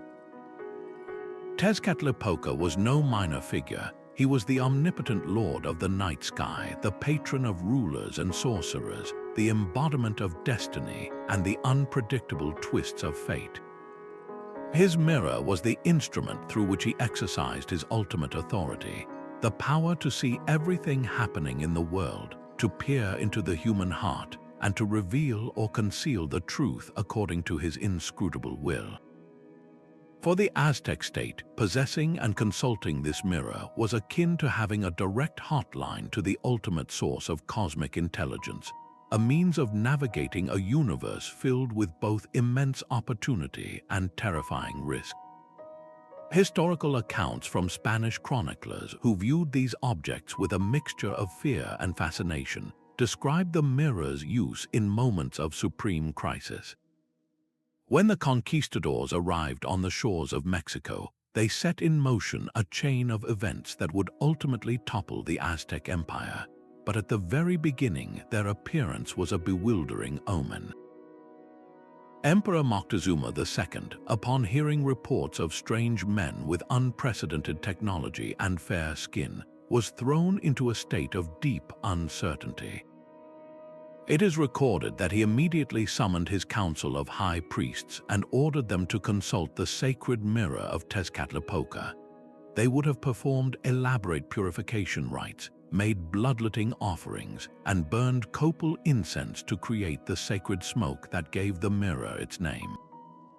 Gazing into the dark, polished surface, the priests would have sought a vision, a sign that would interpret these strangers. Were they gods, as some legends foretold, or were they a dire threat? The interpretations drawn from that session would have directly influenced Moctezuma's subsequent decisions on how to engage with Hernán Cortés and his men, decisions that would irrevocably alter the course of history. This single object sat at the very center of a geopolitical earthquake, its perceived visions guiding the hand of an empire. The physical form of this mirror was as significant as its function. While the most sacred version was believed to be a divine attribute, earthly copies used by the priesthood were masterworks of art and technology. They were described as large, perfectly circular discs of obsidian, polished to a liquid, distortion-free shine. These mirrors were often mounted in sumptuous frames that spoke to their immense value and status. Some were set into intricately carved wooden or gold handles, transforming them into ceremonial scepters held by the highest-ranking priests during rituals. Others were mounted on altars or housed in special temples, treated not as inanimate objects but as revered entities. The act of creating such a mirror was a sacred undertaking in itself, and the consequence of damaging or losing one was believed to be catastrophic, inviting the direct wrath of Tezcatlipoca, which could manifest as personal misfortune, military defeat, or natural disaster. This treatment elevates the mirror from a simple divination tool to a state relic, a sovereign object whose well-being was intrinsically tied to the well-being of the entire kingdom. Modern science has provided startling corroboration for these ancient accounts, moving the story out of the realm of myth and into the realm of material evidence. While the most famous mirror of Tezcatlipoca has been lost to history, analysis of other high-status Aztec mirrors reveals tantalizing clues. Using advanced techniques like residue analysis, researchers have detected microscopic traces of organic materials on their surfaces. The presence of human blood proteins suggests these mirrors were anointed with sacrificial offerings, likely from auto-sacrificial bloodletting performed by priests to sanctify the object and open the channel of communication. Similarly, traces of plant resins, specifically copal incense, provide a scientific basis for the smoking mirror epithet. The priest likely would have passed the mirror through the smoke of burning copal, both to purify it and to create a literal, swirling veil of smoke across its surface during ceremonies. This visual effect would have been mesmerizing, making the reflection within appear to shimmer and move as if alive, a powerful piece of ritual theater that would have convinced all observers of the mirror's active supernatural power. Examining this one specific case study brings the entire narrative of ancient mirror systems into sharp human focus. The Mirror of Tezcatlipoca was the ultimate fusion of technology, symbolism, and politics. It represented the pinnacle of ancient lapidary art, a technological marvel of precision, grinding, and polishing. It served as the core symbol of a god whose influence touched every aspect of existence, from the heavens to the human heart. And it functioned as a crucial political instrument, a device for state-level decision-making that granted divine legitimacy to the choices of the elite. This one object, therefore, was not an outlier. It was the purest expression of a worldview where the material and the spiritual were inseparable. Through its story, we understand that for the Aztecs, consulting the mirror was not an act of superstition, but the most logical and sophisticated way to navigate a cosmos they believed was alive, intelligent, and constantly communicating. It was their interface with the divine, and in its dark, flawless surface, they sought nothing less than the fate of their world. Yet the narrative that obsidian mirrors were solely the instruments of male rulers and priests is being steadily reshaped by a more nuanced examination of the evidence, one that reveals women were not merely passive observers but active participants in this sophisticated technology of the spirit. While the grand codices and temple reliefs often showcase kings and high priests wielding these objects in state ceremonies, a closer look uncovers a different, more intimate story.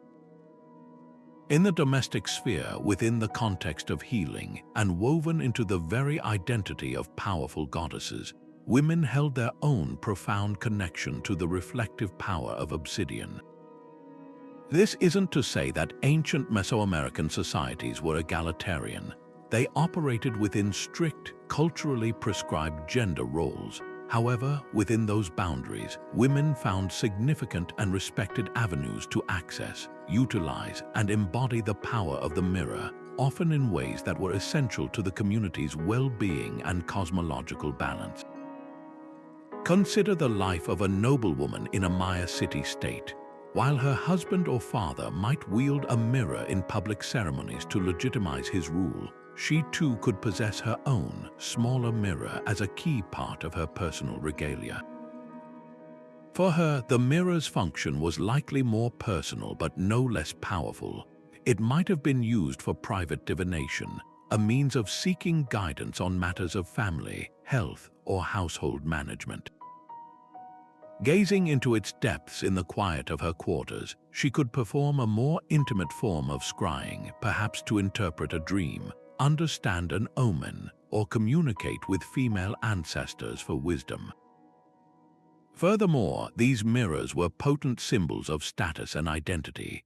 A finely polished obsidian disc, perhaps set in a woven pouch or worn as a pectoral, signaled her high birth and her own connection to the supernatural forces that governed daily life.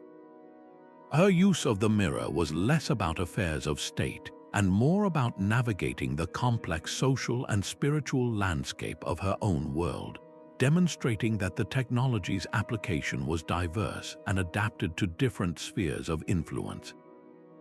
The most compelling evidence for women's connection to these objects comes not from texts but from the earth itself. Archaeology provides silent but powerful testimony. There are numerous instances where obsidian mirrors have been discovered in burial contexts associated with females. These are not casual inclusions. In ancient Mesoamerica, grave goods were carefully selected to accompany the deceased into the afterlife, reflecting their status, identity, and needs in the world to come. Finding a mirror nestled alongside a high-status woman tells us that this object was considered a fundamental part of her identity and her toolkit for the afterlife. It suggests she was a practitioner, someone who needed her mirror to continue her work or maintain her status beyond death. This directly challenges the older, simplistic assumption that these were exclusively male tools of power. A mirror in a queen's tomb was as much a symbol of her authority and spiritual capability as a jade necklace was of her wealth, indicating that her power, while different from a king's, was still intimately tied to this technology of divination and connection. This connection is further magnified when we look at the divine realm, where goddesses themselves were often depicted with mirrors as core attributes of their power. The Aztec goddess Cotlicu, the fearsome, serpent-skirt mother of the gods, is a prime example. She embodies the dual forces of creation and destruction, giving life to the cosmos while also representing the terrifying devouring force of the earth. In some representations, she is shown with a mirror, often on her back or integrated into her headdress. This wasn't for vanity, it was a profound symbol. The mirror represented her ability to see into the unseen realms, to perceive the cycles of life and death, and to reflect the true nature of existence back to humanity. For a woman living under Cotlicu's patronage, perhaps a midwife or a healer, using a mirror in her practice would have been a way to channel this divine energy, to seek the goddess's insight in matters of fertility, childbirth, and the great mysteries of the life cycle. The mirror thus became a tangible link between the mortal woman and the immortal goddess, a shared technology of cosmic understanding. This perspective fundamentally enriches our understanding of ancient societies. It moves us beyond a top-down view of power focused solely on emperors and high priests, and allows us to see a more complex, layered social structure. The obsidian mirror, in this light, becomes a versatile technology that was adapted to different needs and different types of authority. Male power was often public, political, and focused on warfare and state ritual. Female power, as evidenced through the mirror, was often, though not exclusively, more domestic, medicinal, and focused on fertility, lineage, and the health of the community. Both were considered vital, and both utilized the same advanced technology to achieve their ends. This doesn't mean access was equal, but it was certainly more widespread and varied than previously thought. By acknowledging the role of women, we see a fuller picture of how this remarkable invention was woven into the very fabric of daily life, serving not just the empire, but the family, the household, and the individual seeker of truth, regardless of gender. Now, let's turn our gaze upward to the night sky, a vast, star-studded canvas that held profound meaning for ancient civilizations. It's here that we encounter one of the most intriguing theories about obsidian mirrors, their potential role not just as portals to spiritual realms, but as sophisticated tools for celestial observation. Imagine a Maya priest on a clear, dark night, standing atop a towering pyramid temple. In his hands, he holds not a simple piece of polished stone, but a precision instrument, carefully angled to catch the faint gleam of a specific star as it crests the horizon. This wasn't about building telescopes to see further. It was about using reflection to create a tangible, symbolic link between the earth and the heavens, harnessing the light of the cosmos to mark time, predict cycles, and amplify ritual power. The mirror became a kind of cosmic antenna, a technological interface for engaging with the grand clockwork of the universe. The Maya, in particular, possessed an astonishingly accurate understanding of astronomical cycles. Their long count calendar, their precise predictions of Venus's appearances as both the morning and evening star, and their meticulous tracking of solar and lunar eclipses all speak to a deep, empirical observation of the sky. But their cosmology saw no separation between this scientific observation and their spiritual life. The heavens were alive with deities, the sun was a god, Venus was a warlord, and the Milky Way was the world tree, the central axis of creation. An obsidian mirror, with its ability to capture and hold a pinpoint of celestial light, would have been the perfect tool to bridge this divide. During a critical ceremony, a priest could use the mirror to literally capture the light of a planet like Venus at the precise moment it became visible after a period of invisibility.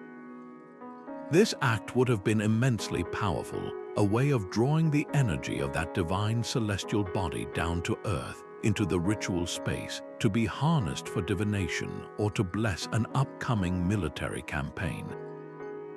The mirror didn't just symbolize a connection, it physically manifested it, using reflected light to conduct the power of the gods.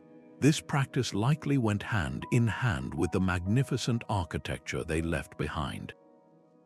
The grand pyramids and temples of cities like Kapon, Chichen Itza, and Palenque are not just random mounds of stone, they are precisely aligned architectural calendars. Windows, doorways, and structural corners are often oriented to frame the rising or setting of key stars and planets on specific dates, like the solstices or equinoxes. An obsidian mirror could have been the portable, interactive component of this fixed system.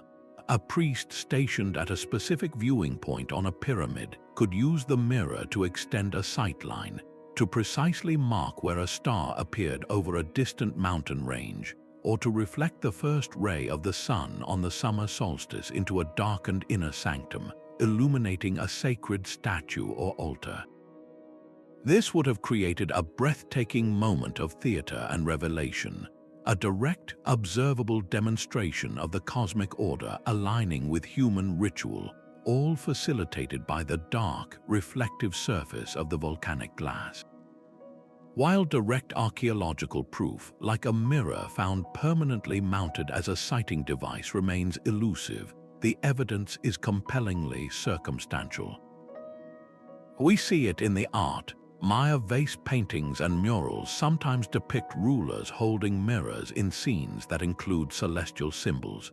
We see it in the ethnographic record, where later indigenous groups in the region retained traditions of using reflective surfaces like bowls of water for scrying under moonlight. And we see it in the logical fit of the technology. A highly polished obsidian surface provides a stable, distortion-free plane, ideal for accurately reflecting a point of light over long distances. It's a far more precise instrument than trying to sight with the naked eye alone. This suggests that the mirror's function was multifaceted.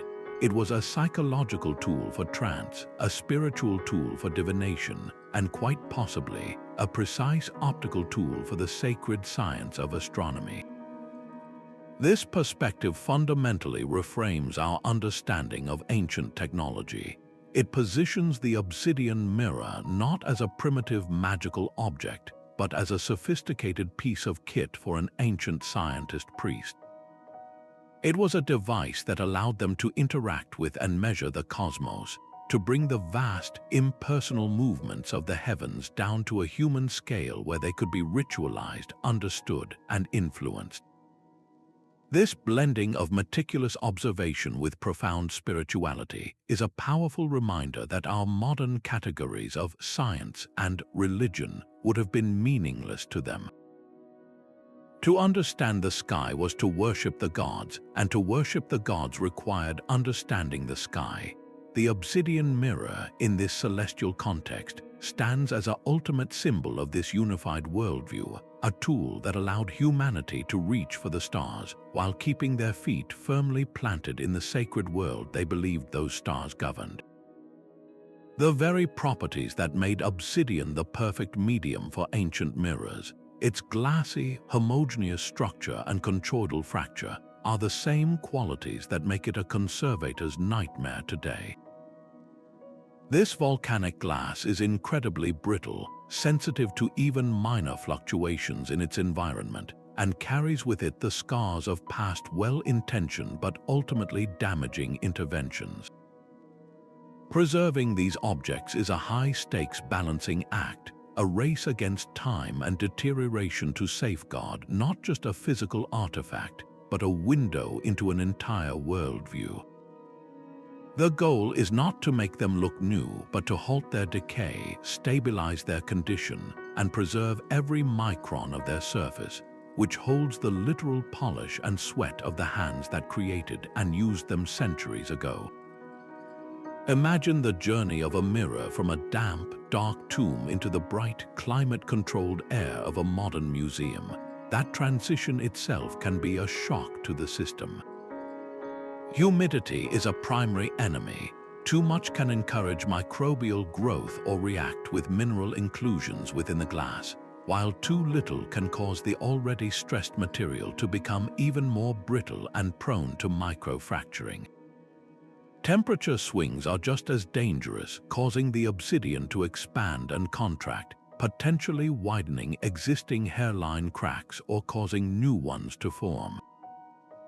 Even the light used to display them, particularly ultraviolet light, can over time degrade any organic residues or adhesives used in past repairs. For this reason, the ideal home for an obsidian mirror is often in a specially designed storage drawer, nestled in a custom foam mount that supports its entire weight without putting pressure on any single point, and kept in a room where the temperature and humidity are constantly monitored and adjusted with the precision of a scientific laboratory. The challenges are often compounded by the legacy of earlier conservation attempts. In the 19th and early 20th centuries, the field was less a science and more an art, and the materials used were not always chosen for their long-term stability. A well-meaning curator might have used a petroleum-based adhesive to glue a broken fragment back into place, only for that adhesive to yellow, become brittle, and stain the obsidian over decades. Or a metal armature might have been used to hold a mirror in its frame, which can corrode and transfer that damaging rust directly onto the volcanic glass. Modern conservators now must first become detectives, using tools like X-radiography and multispectral imaging to see beneath the surface. They can map old repairs, identify the offending modern materials, and develop a meticulous plan to carefully reverse them using solvents and tools that will not harm the original ancient surface. It's painstaking, microscopic work, where a single day might be spent removing a square centimeter of a century-old glue. This delicate work has sparked a vital and ongoing collaboration that extends far beyond the conservation lab.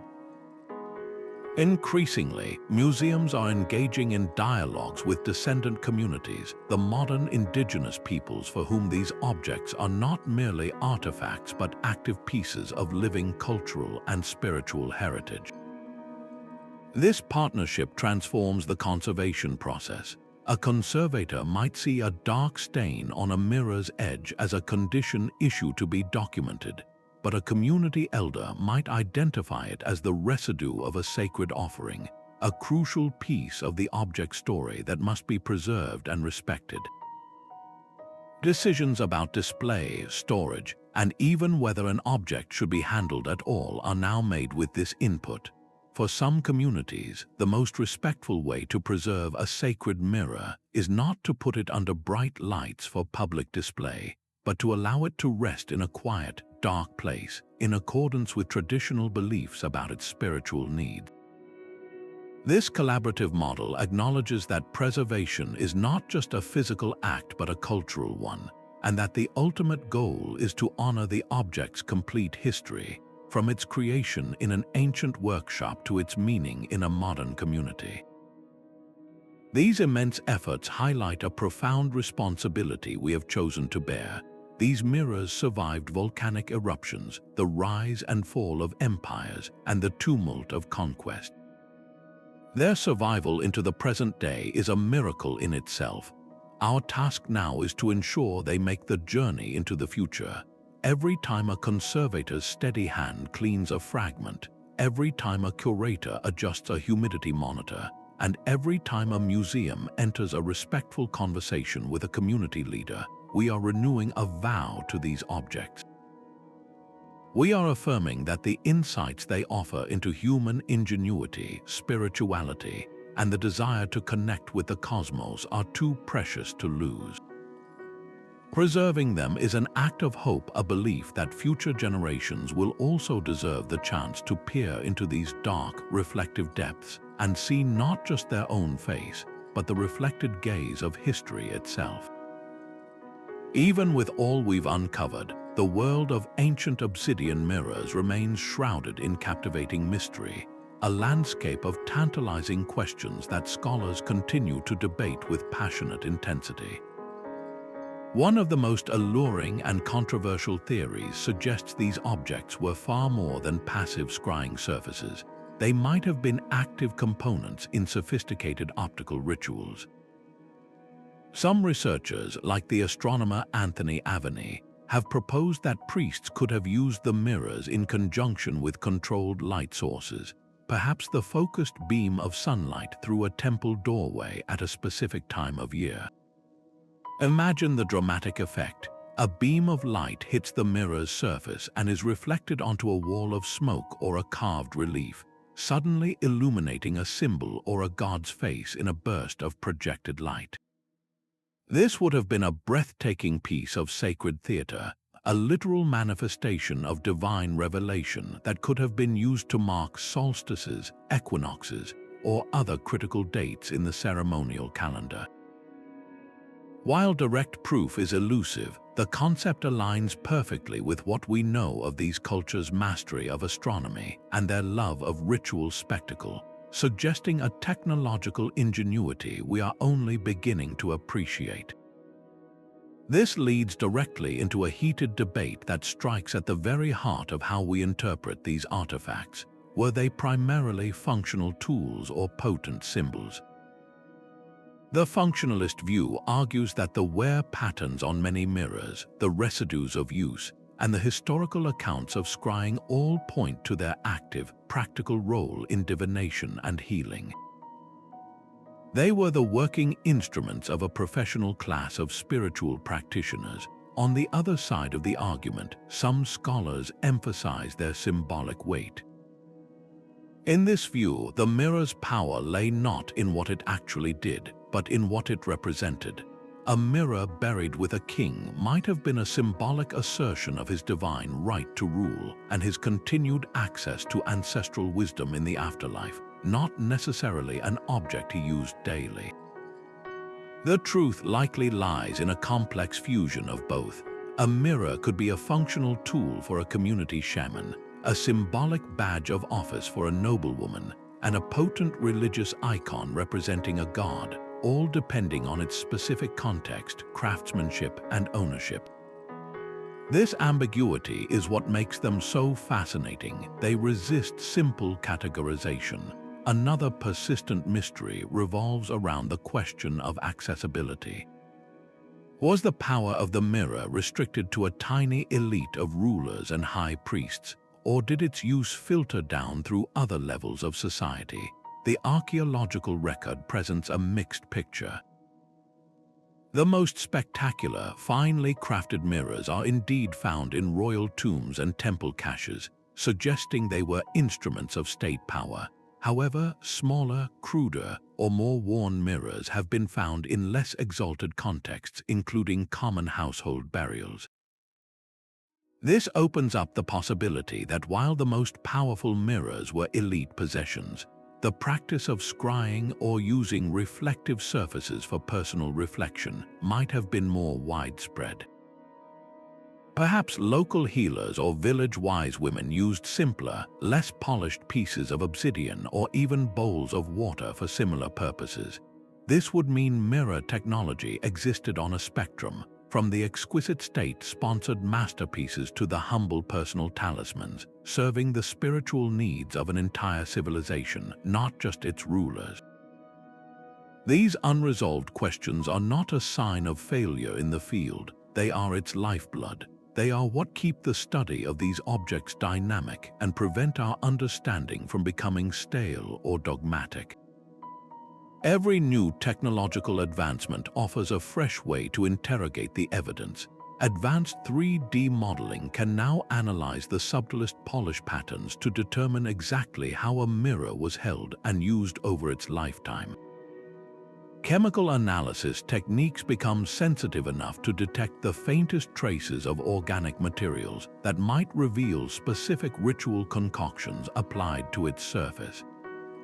Each discovery has the potential to tip the scales in one scholarly debate or another, or to open up an entirely new line of inquiry we haven't even considered yet. The fact that we are still asking these questions, still peering into these dark reflective surfaces and seeing new possibilities, is a testament to the profound and enduring intrigue of these ancient masterpieces. They remind us that the past is not a puzzle to be solved but a conversation to be joined, an ongoing dialogue between the present and a world that continues to reveal its secrets one shimmering fragment at a time. And so, as we hold this final image in our minds, a dark, polished surface catching the light of a long-vanished world, we can begin to truly appreciate the profound legacy of these ancient mirror systems. They were never simply tools or trinkets. They were masterful expressions of a unified worldview, a place where the volcanic fury of the earth was harnessed by human hands and focused into a window for the soul. The journey of a single mirror, from its violent geological birth to its sacred role in the heart of a temple, represents one of humanity's most enduring quests, to use the technology at our disposal to reach beyond the visible, to find meaning in the unseen, and to connect with forces greater than ourselves. This story is not confined to the past. It is a reflection of a fundamental human drive that continues to shape our world today, reminding us that the line between science and spirituality has always been more of a threshold than a barrier. The true power of these objects lies in their beautiful, multifaceted nature. They were all at once feats of engineering that demanded a deep understanding of material science, instruments of statecraft that legitimized the rule of kings and emperors, and sacred portals that offered comfort, healing, and a sense of order in an unpredictable world. An Aztec priest consulting the Mirror of Tezcatlipoca on the eve of a conquest and a Maya healer using one to diagnose a spiritual illness were both engaging with the same technology, yet applying it to vastly different aspects of the human experience. This versatility is what makes them so captivating. They served the empire and the individual, the public spectacle and the private meditation. They show us that ancient cultures possessed a sophisticated and holistic intelligence, one that saw the physical and metaphysical realms not as separate, but as deeply and irrevocably intertwined. This exploration invites us to look at our own modern world with a more reflective eye. We are surrounded by our own mirrors, the glowing screens of our devices that serve as portals to vast digital realms, offering information, connection, and glimpses into other lives. In many ways, we are using this technology to fulfill the same ancient desires, to see more, to know more, and to understand our place in a complex universe. The language we use echoes this deep history. We speak of reflecting on ideas and mirroring data, and we are fascinated by the concept of virtual realities that transport our perception elsewhere. Recognizing this continuity is not to diminish our own advancements, but to place them within a much longer human story. It suggests that our most powerful technologies are those that resonate with our oldest yearnings, providing new answers to age-old questions about identity, community, and our connection to the cosmos. The conversation about these remarkable objects is far from over. With every new archaeological discovery, every advance in analytical technology, and every respectful collaboration with descendant communities, our understanding deepens and becomes more nuanced. The mysteries that remain, the exact nature of their use in astronomical observations, the full extent of their accessibility across social classes, the precise details of the rituals performed with them, are not failures of knowledge but invitations. They are an open door, encouraging new generations of researchers, storytellers, and curious minds to continue the investigation, to ask better questions, and to listen more carefully to the whispers of the past. The story of the Obsidian Mirror is still being written, and each of us has the opportunity to add to its rich narrative. We are so grateful you chose to join us on this journey through the eyes of Obsidian. We hope it has offered you a new perspective on the ingenuity and depth of ancient civilizations, and perhaps even sparked a reflection on the technologies that shape your own life. If this exploration resonated with you, we would love to hear your thoughts in the comments below. What ancient mystery captivates you the most? And if you're eager to keep unearthing history's hidden gems, be sure to subscribe and hit the notification bell so you don't miss our next adventure into the past. Thank you for your time and your curiosity. May your own quest for understanding always be filled with wonder, and may you never stop seeking the reflections of truth, both in the world around you